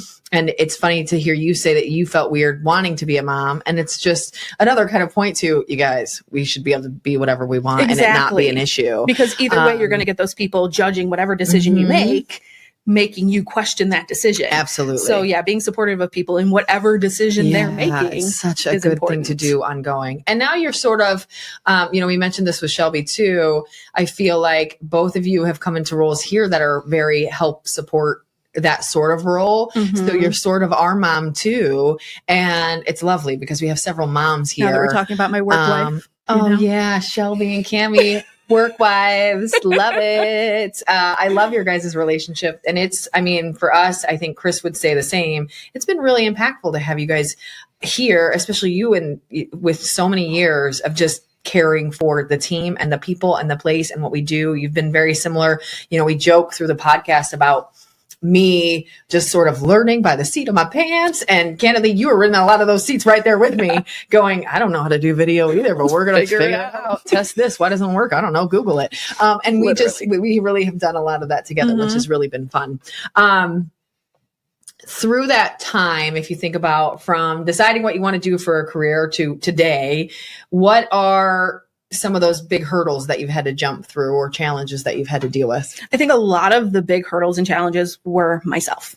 Okay. Getting out of my own way. I think we should all take that advice sometimes. Literally. So I would just question myself. Do I want to get another job? Is that going to be good? Should I move on to this? Should I apply for that? Just all of those questions, I would always stop myself through it. So I was never in a field where it was more dominated by a different gender or anything like that. I know at BK, I would manage a lot of people, which I was doing that so early on and I didn't have a lot of guidance through it. Sure. And from coming here and seeing the way the leadership here works, I have learned I was not doing it right. I mean, who is, honestly? And I don't know if anyone does it right, really, but there's just so many different ways. And I was not doing it successfully. And I mean, in that field, you have a lot of people that are kind of moving on quickly too. You're working with a lot of kids that are there for summer or anything like that. Like the turnover is going to be high no matter in that industry, in any restaurant. And you're dealing with such young kids and you're young yourself. And so it's like all of these that's a lot to deal with. Yeah. And then a lot with graphics. As with any art that you're doing for somebody else, you want to create what they want. And I'm not saying I'm always right, but I'm going to think my opinion is right. Like, no, these two colors, and we do it too, where I'm like, no, Jenny, I want the curtains and the spotlight. And you're like, get rid of the spotlight. So it's like, you have your own opinion of what you think works, but you have to do what the client wants. Absolutely. And it's tough sometimes. Yeah. You're like, I don't like it. Or sometimes they're just wrong. You're like, no, those two colors don't go together. Or but it's hard. Yeah. And that's another get out of your own way. If this is what they want, you've already tried to guide them in this direction and they're steadfast in what they want, then it's what they want. Let them have it. So tell us a little bit about your kiddo. Shelby told us about her too. You have one, Connor, the my little munchkin. He's going to be 10 about 4 days before this airs. He'll be 10 by now. Yes. Okay, I love that. So yeah, we had kind of a trip to get him because, like I said, I always wanted to be a mom, and of course, that had to be the one thing that's a struggle. That's hard for you. Yeah, absolutely. So once we went through that journey, so I was diagnosed with PCOS, which is very common with women. Yeah, but everybody has a different journey of it. It affects everybody so different. So we had to exactly. So I had to go through that process, figure out what worked for us. Finally got Munchkin, and he was born 2015 in March, which is the best month in the world. And he is such a kind-hearted little soul. He also shares a birthday with Shelby. Oh my God, they're birthday buddies. And it's so perfect. But yeah, he's such a sweet little boy, and he's finally jumping out of his shell a little bit more to talk to more people because he is an only child. So even at school, they're saying like he's making friends easier, and he's so creative and smart. He is. He's a little engineer in his own right. Literally, he took when we were working from home one day, he was building a Godzilla out of sticks, and I'm like, all right, kid. I saw it. It actually looked, and it's Godzilla shaped.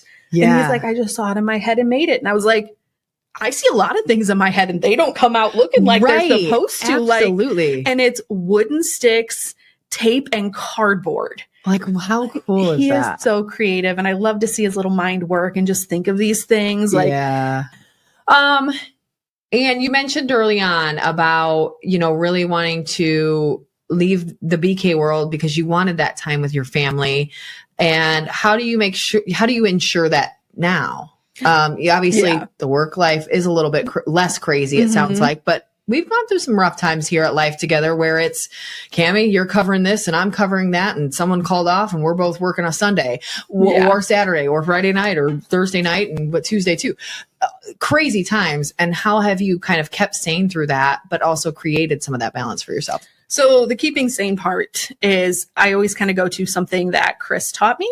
Okay. So he always said, like, if you're thinking about a situation and you're kind of panicking or freaking out, literally take it from a base level. Is this a 10 that you're making it out to be, or is it actually a 2? Worst case scenario, he always says. Literally. And it's like, okay, no, I'm not dying. So it's not a 10. So let's back it down a little bit. And that kind of helps the panicking. Okay. Took me a long time to learn that. I'm the same. But that always helped me. So that kind of carries into then at home. And it's just being present in those moments when I'm with them, not constantly checking emails or trying to check about different things or thinking about what's going to happen on Monday if it's a weekend, just always being there and being present. Connor loves to hear about things we're doing at work. He loves to be a part of it. During COVID, he was in a few videos. I kind of just made him a part. It's so stinking cute. I think it's like a pizza video or something. We had him in for Great News Weekly. It was fantastic. Yeah, it was adorable. Such a cute character. But it's just like, I'm not separating the two because they're never going to be separate, but just being there when I can. There's times where Connor will video call me when I'm here just for a few minutes to talk, but then everybody in the office says hi to him too. Yeah. I think that's the best way is that balance of bringing the two together where they can overlap in this really positive way. And obviously with what we do here, that's maybe a little easier here than everywhere, but it's so fun to have him in the commercial or have him here one morning or have him call and say hi to everybody and vice versa. Like I love that he loves to know what's going on here. And, you know, Steve's gotten to be a part of like the CVA event when you were nominated for the Rose Award and just things like that through time. That he fixed our mailbox a few times. He fixed our mailbox when people kept hitting it here. Thank you, Steve. And just those sorts of things where he's been a part and Connor's got to be a part and then vice versa. That's what we're about. We want to kind of grow with our families.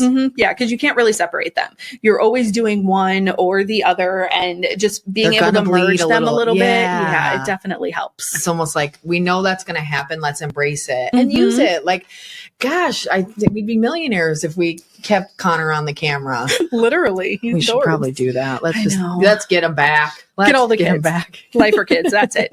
New show. So with all of these things said about, you know, your want and desire to be a mama, your career changes, what do you define as success for yourself? Is it part of those? Is it Connor? What's the success for you? Being happy with me, not always striving for something new or analyzing everything I've done. Like I could have done this better. I should have done this. Just being happy with where I am and what I've done. Now that doesn't mean I don't want to grow. You can always improve. do more or strive to do more or have good goals, but also appreciating how far you've already come. Yeah, that's success for me. All right. So here's one we've talked about with everybody on the team. You're a big part of All About the Girls. I mean, literally the main. I show up and say some cool stuff. I'm behind the scenes where I like to be. Yeah, exactly.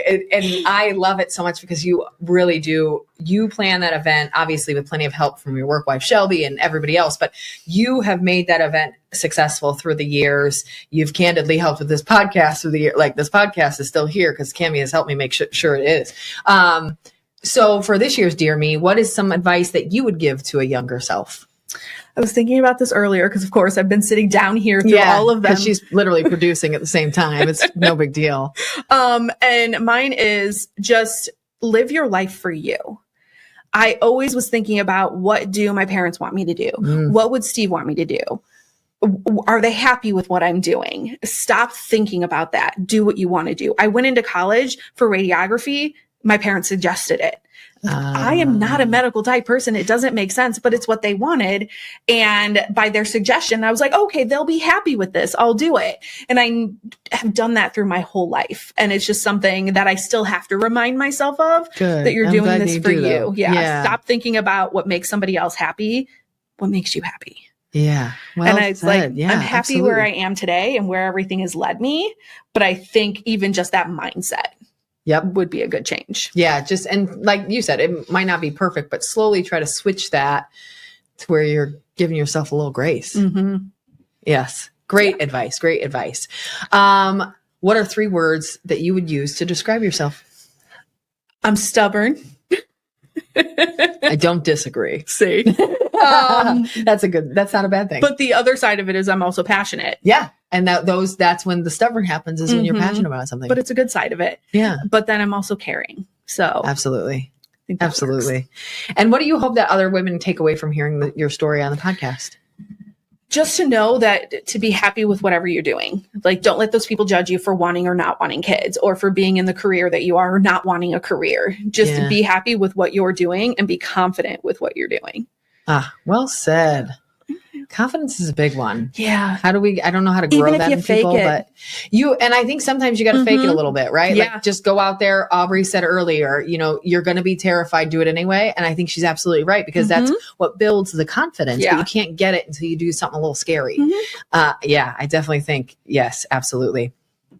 All right. So we're here for the quick response questions. Let's go. You didn't make new ones, so. I didn't make new ones. I know. I should grab my phone. What if I grab my phone and I pulled out all new ones right now? She'd be like, what are you doing? I like to prepare, so. All right. Let's do this. What is one talent that you wish you had? Why did I not think about this one? Because I haven't asked it yet today. I saved some. I wish I could play an instrument. Okay. So don't ask me that one. I was going to say, and following question, no. If you could have any dinner with one person, dead or alive, who would they be?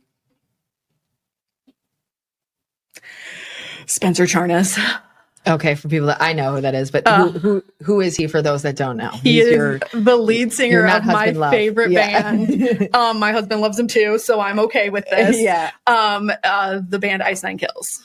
So he's a lyrical genius, and I would love to just pick his brain of how he comes up with these things. Okay. Yeah. And what is one word your best friend would use to describe you? Annoying.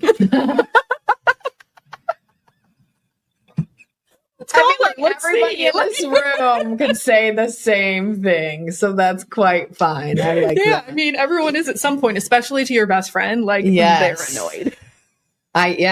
And something we didn't talk about that I think would be fun to mention is Aubrey talked a little bit about her reading. We didn't talk much about your passions, but you also are a big reader, dabbling with some writing. Tell us about your journey there. Like, you read a ton last year too. Tell us about that. Yeah, I've always loved reading. As a kid, I remember from 3rd grade on being grounded for either not doing my homework or bad grades or something. And then me being stubborn as I am would be like, I'm not doing my homework or studying. I'm going to read instead. And that's what I did. Which is so funny looking back. You're like, I guess I could have read the book that I was supposed to be, but no, I'm going to escaping into your world. Yes. Fear Street. Listen. Oh, there was one of those books that still sticks with me. Like, really? Yeah. It was something about I think it was like the switching wall or something. Okay. Where if you jumped over the wall with somebody, you switched bodies. Ooh, fun. But the main character, her friend, had actually murdered her family. And so she had switched bodies. So that girl's getting away with it. Like, it was so intense. And I'm reading this as a 13-year-old. And I was like, this is so good. Oh my gosh. Those books, I loved them really so much. Good. But Shelby's like, what is that? I've never heard of that. You should read it. I'll buy it for you. It's fine. Yeah, it's fine. It doesn't matter that they're for when we were 15, 12, something like that. They're still good. They're still good. I bet they really are. Yeah. But they're just something I've carried into my whole life. When I was in 3rd grade, I had my first story published. Okay. So it was called Friends of the Forest. I named it Sally Gets Lost. The publishing company changed it. It's fine. They're lame. But it was published in Child Life magazine. Very cool. So it was really cute about a little girl that gets lost in the forest and her friends help her out and find her way home. So it's just really adorable. And I've just kind of kept that passion going. Reading is like my escape. I just want to have that other world where something else is going on because my brain's always going. And if I'm analyzing my own life, we're not going to be happy. The whole house is rearranged and painted new. Yeah. And everything's changing. So it's just my escape. I kind of did it when Connor was a baby and we're watching Toy Story for the 7th time in a row and my brain's gone. Yeah. You're just picking up a book and saying, this is going to be a little different, but he can still watch that. Exactly. Yeah. And I think I read 167 books last year. So it was a lot. And I had a lot of fun through it, like different journeys of different genres, following people online of the ones that I like trust their judgment. Like I've read these books. That's what they said about it. here I go with it. So I've just really, really enjoyed it. I've met a lot of crazy characters through these books. Okay. And I've learned a lot about myself. So like you're reading about a character and they're like, oh, this is what I went through as my childhood and why I'm like this. And I'm like, huh, I'm like that too. Interesting. You just kind of start to learn more about yourself. And I've always had an active imagination, and I had a crazy dream one day when I was working at the hospital, and I came to the hospital, was talking to the nurses and the staff there about it. And they're like, you should write this down. I'm like, I need to, because it's living in my brain. Yeah. And so I've just kind of gone on that journey with myself and kind of wherever it leads, just because it's another kind of creative escape that I can enjoy. I love that. Well said. That's really awesome. It's not, you guys trump me on reading. I don't write literally hardly at all. And listen, someone comment, I keep telling Cammie she should write about her book journey, because I think people want to hear about like what she reads, what she likes, like a book review in a way. Yeah. Like, here's what I read over the last, year. And while I don't want to give you 100 million books to review, give me your top three or something. Yeah. And what those were about, and what I love and I didn't love. So if you guys agree with me, hit her up, tell her to do it. She'll do it if you guys tell her to. So quick recommendation. Yeah. I actually got my cousin to finally read this book. She's starting it today. So I'm so excited to talk to her through this journey. I can't wait. There are very few books that have either hit me so hard where you feel it, or that you're so mad you want to throw it. Okay. Or you laugh hysterically. I love those. And this one did all of them, even like breaks the wall and is almost like Saved by the Bell when they talk to you. And to the reader. Literally, there's the one part, and I laughed so hard at two parts in that book. So it's called Lights Out. Okay. And it is like a romantic comedy, but also stalker in a way. Okay, it's fun. Hysterical. Do you remember the author by chance? I think it's Nevessa Allen. I always want to say Vanessa, and I'm like, not right. Nevessa Allen. Nevessa Allen. Okay. It's a really good one. So everybody check it out if you haven't. Well said. And anything else you want to touch on before we go on to our next guest? Nope, I think I've about covered everything. All right. Well, thank you so much, Cammie. Happy International Women's Day, and I'm certain everybody will see you or hear from you soon. Always hear from me. All right, everybody. Next up is Lauren Grasham. She's one of our editors and the feature manager here at GreatNewsLife. How are you? I'm doing good. Thanks for asking. How are you? I'm fantastic. This has been so fun. I'm so happy to have you on. A lot of folks that are probably watching have seen you at coverage or seen you out at events or seen you at the Good Life Awards. But for those that haven't and don't know you, tell us just a little bit about your job and what you do here every day. Sure. So I am the editor and features manager here at GreatNewsLife. Basically, as a part of the editorial team, I read through and edit other writers' work. I check for AP style fixes, grammatical fixes, content fixes, things like that, and provide feedback. And then the nicest feedback that anyone ever gets, by the way. Let's just be real. Thank you. You're like just the nicest. I mean, there's no mean people at GreatNewsLife, but you're like one of the nicest. I try to be. So. You are. Thank you. It's working well for you. Okay, and then talk a little bit about the features manager. This is a huge part that I think is maybe sometimes unnoticed because it's so smooth, but it's a big piece. Yeah, I love to work on that and talk about that. As the features manager, I manage our Life in the Spotlight series. They're a weekly series that we do every Wednesday that spotlights people making a positive impact in the community. We have 5 of them for each of our 5 sites. So 5 a week. Yes. That's craziness. And like I said, they are articles to spotlighting good people in the community, and can be anyone from teachers to business owners to just anyone who has a cool story to tell and is just who's making a positive impact. And then on top of that, we also have our 2 monthly series, the Veteran Spotlight and the Survivor series. So I work with those as well, and just make sure that everything is in order, they're assigned, all of that fun stuff to, like you said, make sure everything runs smoothly. Making sure it goes. Yeah. And that's such a big piece, because you're right. That's 5 articles a week just for the Life in the Spotlight, because we have 1 from each site. So there's 5 pieces that we put out, just good content in the world, just in that piece every week, which is incredible. And then the other 2 are monthly. So that's 5 times 4. So 22 pieces per month that you assign, ensure come in on time, hit their deadline, get publish, have a photo, all that stuff. And, previous lifers, I'm certain there's a couple previous lifers listening, they've seen some of those dates where we're like, oh no, this is not smooth and it's supposed to publish today. We don't have it yet. And call John and see if he's got the piece. And now we're going to have to spotlight someone else. It's just crazy pandemonium. And I think you have made that in your time here just incredibly smooth. And it's not something I need to care about because I just know Lauren is holding and handling that. And it's just awesome. So kudos to you. That's a lot of our good news that goes out all the time, on time, forever, because you make it so. And so we appreciate you. Thank you. So tell us a little bit about your background. Sure. Kind of what motivated you to pursue your current career? And then how did you get to Great News Life? Sure. So I have a degree in journalism from Valparaiso University. I actually got interested in the field back in high school. I took a history class and we did a unit on like media and pop culture. And I'm like, this is pretty interesting. I wonder if I could do anything more with this in the future. And then after looking into different college programs and things like that, I found out that through like journalism and media and things like that, I could kind of expand on that and study more of it. So that's where the interest originally peaked. And then as I just went through my college years and started to dive more into it, I realized I really loved the writing aspect and the storytelling aspect. Okay. So after that, I'm just like, I really want to pursue this as a career. And now I'm here. So and I didn't know the first part. So that's a really interesting kind of story of how that came about. It's just kind of that interest in a history class. Like that's such a cool kind of how it came about story. That's awesome.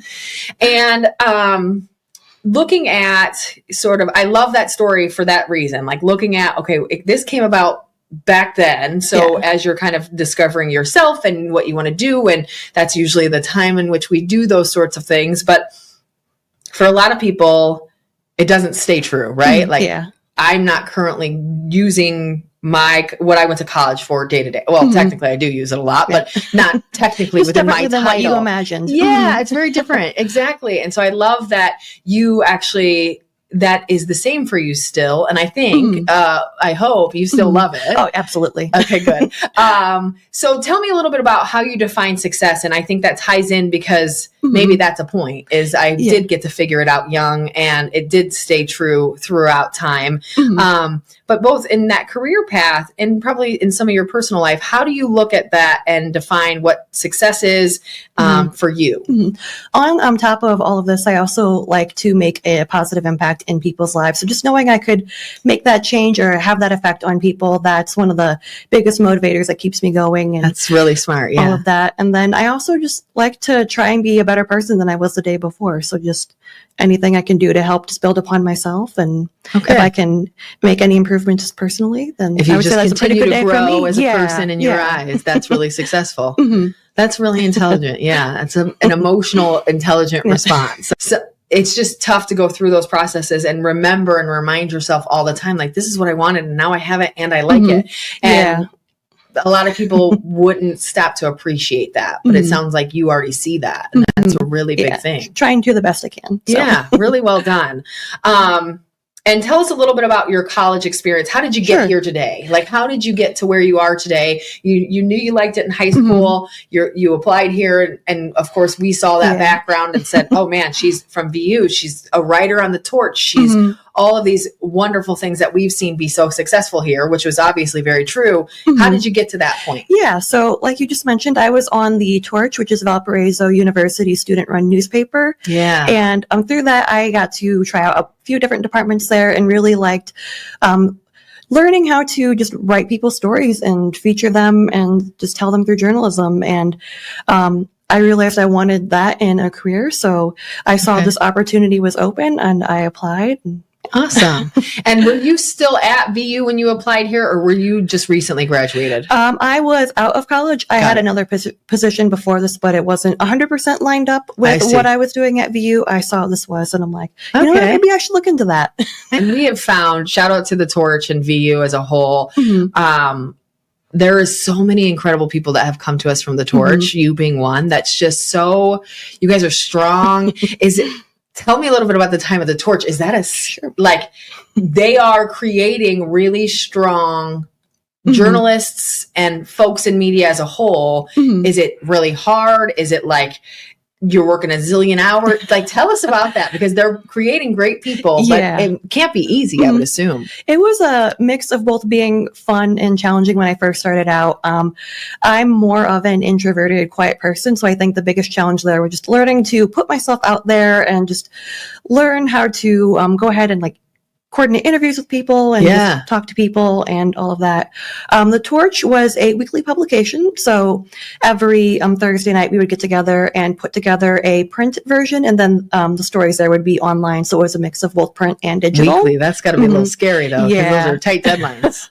And also balancing a lot of college coursework on top of that. Woo! But I also had to learn how to prioritize my time to make sure everything got in and just done. And that was honestly one of the best skills I learned while I was there, just kind of how to prioritize everything and just learn how to sort that all out. But it worked out good. So yeah, you do it well now. I think it's literally, you're right. It's one of those things that's probably why that works so well with you, because many people have tried to run those features and failed candidly in the past, but you just do a really good job of watching it all. But you're right. It's probably that time balance and trying to figure all that out. And with something that's weekly, you can't mess up. Yeah. And you guys have any of those nights where it's like 3 stories are like, what are we going to do? A little bit. Sometimes we had to cram and do things a lot in the day of or the day before, but I mean, it wasn't an often thing. And that's good. Like when it did happen, it was more of just like last minute stuff popping up, just or occasional. So, and that's part of the field too. Sometimes you just have to learn how to roll with the punches. So I'm certain. And again, you run it well, so I don't have to hear about the stories, but I'm certain there's a story where this needed to be in by this date and it's not. And you got to chase this person and then move this around because it is ready or whatever. It's like a giant puzzle piece sometimes. It is. But yeah, exactly. And how you're spending the time, where you're going to spend the time, how you're going to make this thing work. It's very impressive. So, and through that time and probably even in your career now, what are some of the challenges that you faced, whether it's in your college career, your high school career, your career here? What are some of the big challenges and how did you work through those? Probably just learning how to be a bit more outgoing and extroverted. Back when I was in college, when I first started working in the journalism field, I got an assignment to go interview someone, and I was scared to even send the email to meet up and coordinate. So I'm like, oh my gosh, how do I do this? Now, as you probably know, I'm sending emails left and right. Like, I like to joke with the team and our partners if I do meet them in person. I'm like, you may have seen my face before, but you definitely know my email. So they've seen your email, they know your last name, they've never met you in person. And that's okay. And it's interesting to hear that from you, because you mentioned that you're more introverted, but you don't seem that way here, because you're right. Like you're right in that I've seen you interview CEOs. You've probably interviewed a mayor or two here in your time. And you just seem natural.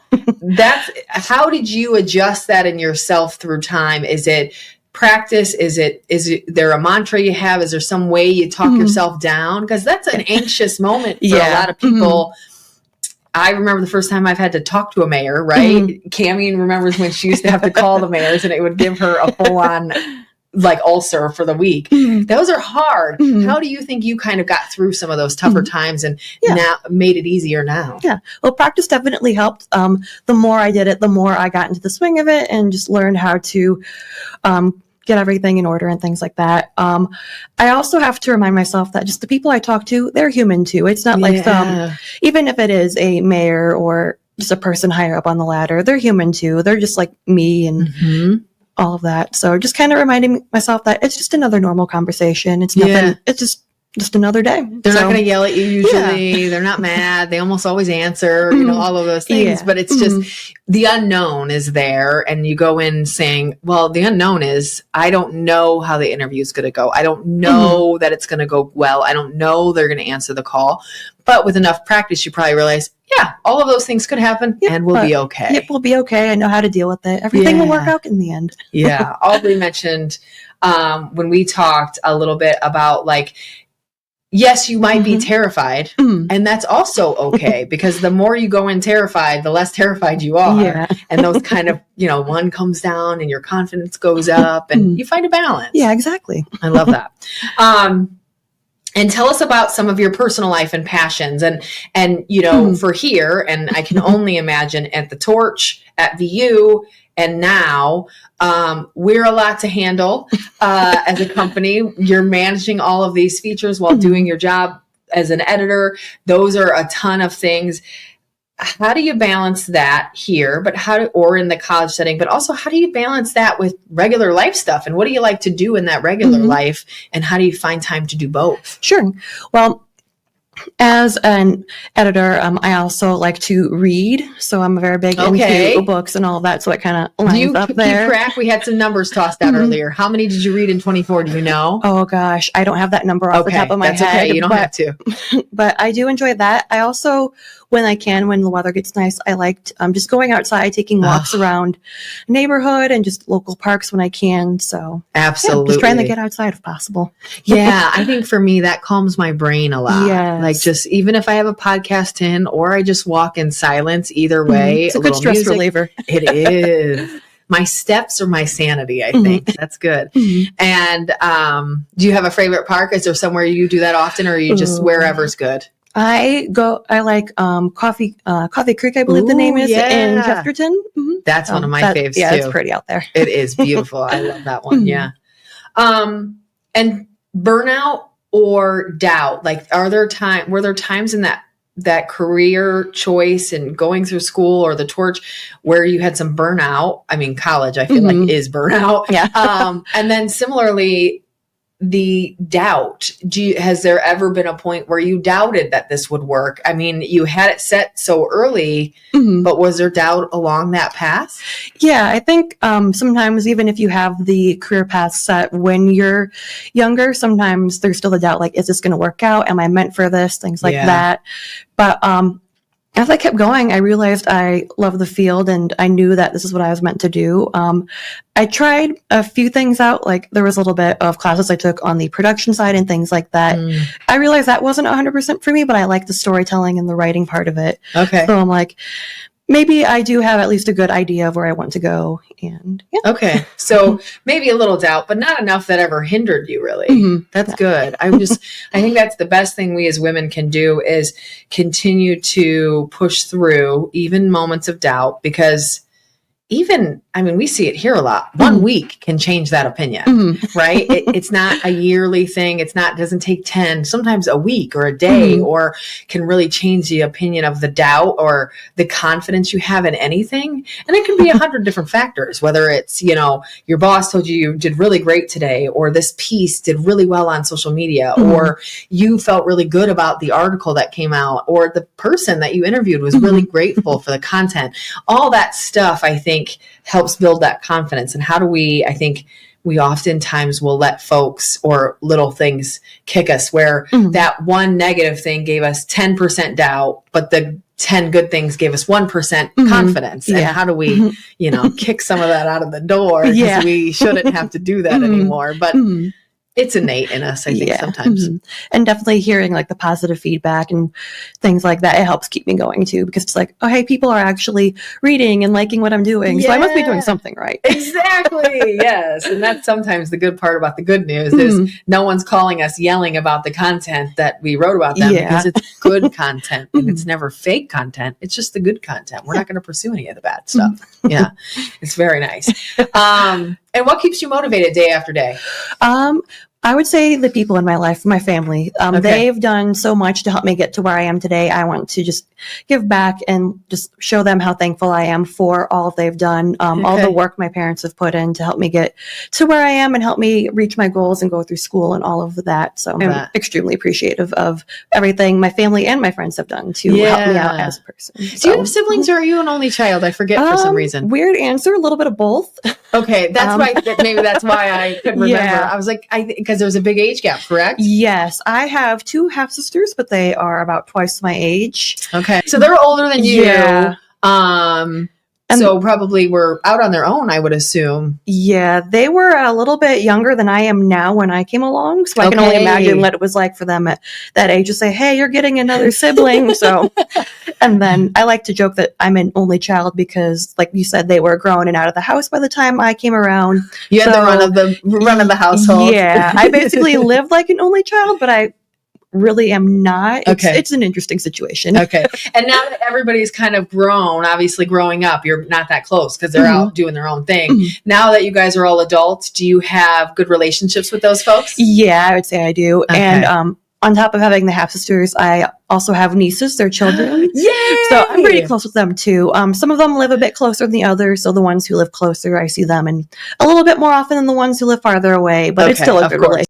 That's fantastic. And were you, because of the age gap, were you an aunt when you were born? Yes, I was an aunt from the moment I was born. One of my nieces is in her 30s, I want to say. She's like not 5 years older. I don't know the exact number, but it's something like that. But she's a little older than you. And I have a niece, she's 7 or 8 years younger than me, and we kind of have that similar relationship too, to where we're close enough in age to where we kind of like understand the same things and all of that. But you can hang out and get along really well. Yeah, exactly. I love that. That's fantastic. So one of the things that we talked about with everybody today is this year's theme for All About the Girls is Dear Me, advice you would give to a younger self. So what's your advice? What would you say to that question? What's advice you'd give to a younger you? Oh, that's a good question. I would say to trust the process and that everything happens for a reason. Before I decided that this is what I was going to do when I was still in like school and all of that, high school, I was a little nervous about like what exactly my future life would look like, how that would all play out. But everything just kind of fell into place along the way, and I like where I'm at today. So I would say, hey, I know you're stressed or anxious now, but just hang in there. It's all going to work out and everything like that. So. Yeah. And just, it's almost like you want to show yourself what you become. Yeah. Like, listen, I know that's terrifying now, but it won't be later. Yeah. I swear, you're literally going to not be terrified by that later. It's okay. I know you won't believe me, but please just know. Yeah. I wish I could tell myself that so many times. Like, it's going to be fine. Trust me, the future's better. It'll all work out. Everything happens for a reason. I like that. Absolutely. It really does. Yeah. Stars align often. Yes. And if you could describe yourself in 3 words, what 3 words would you use? That's also a good question. I would say kind, quirky, and thoughtful. I love that. I would use all of those as well. So I completely love that you said the same. And what would you say you hope that those that are listening today take away from this interview? I would say to everyone watching, just kind of like we were just talking about earlier, just don't be stressed. Everything happens for a reason, and that whatever is meant to be, it'll meant to be. Everything will work out. Just ride the train sometimes. Yeah. Kim and I were just talking about something like that this morning. Like, if the train's left the station, there is no reason to panic because nothing you can really do right now. Let's just let it ride. And I think I panic a lot. And so it's like, okay, let's breathe. Yeah, that's good. All right. So now it's time for the quick response questions. Are you ready? I am ready. So you have 5 seconds to answer the question or you get buzzed. Everyone hates the buzzer. It's very loud and obnoxious. So what's your spirit animal?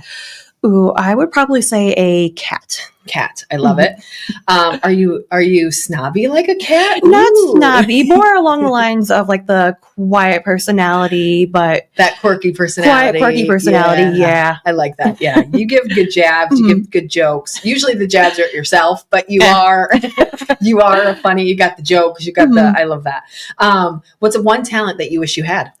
Oh, I would love if I had a good singing voice. I think it would be so cool to learn how to sing or just have that musical ability. So this is a common one. Cammie's already laughing because she knows. So we've decided that Aubrey, who has this talent, as we know, needs to teach all of us how to sing. Yes. And we're going to go caroling with our newly learned talents this December. So are you in? I will be. I can't promise anything will sound good. However, it sounds like a fun time. Okay. I'm on your boat, so I don't know if she can teach me to actually sing. I will take the lesson and I will do my best. I thought she does caroling with her family. And I've heard her family sing together. She, of course, has a great voice, but I want to carol, but I also can't sing. And so I thought, well, she's done this before. She says it's great. We could get lifer caroling going, but she has to teach us because, Monika said, I think the same Monika said, she wants to learn how to sing too. So we've decided this is what we're doing, cluing you in. Sounds like a plan. And last one, if you were a superhero, what would your superpower be? Oh, that's a good question. I would have to say flying. Can that count? Flying can so count. That's a great one. So yeah. We've got flying abilities. Well, I think it would be cool just to fly from place to place and just never have to get in a car. Exactly. Or worry about traffic. And yeah, exactly. We don't have to worry about accidents. We don't have to worry about traffic. We're just flying on our own wherever we want to go. Yep, exactly. It'd be pretty cool to just have people watch you as you get up and fly too. Like, takeoff and landing is pretty cool. It's a little bougie. You're like, hey everyone, no big deal. It's kind of like when people fly into events on a helicopter or something. You're like, no big deal. Just showing up with my wings or whatever. With my flying powers. No big deal. Everyone. No big deal. Yeah, no big deal. It's fine. I love it. Well, this has been wonderful. Thank you for being a part. Thank you for having me. Of course. Is there anything that we didn't touch on that you want to make sure the audience knows about you? I think we've covered a lot today. Yeah. So just to everyone listening, thank you so much. Yeah. And this has been a really fun time. Agreed. Well, thanks everybody for joining us. This has been our International Women's Day extra episode drop. So we love that you joined us. We love that you are a part. Please subscribe to the podcast. Make sure you're following us so they get to you every single month. Don't forget, they launch the first Tuesday of every month. All About the Girls. The event is June 12th. Get your tickets ASAP. We will sell out this year, and join us next month for another awesome episode. Y'all take care.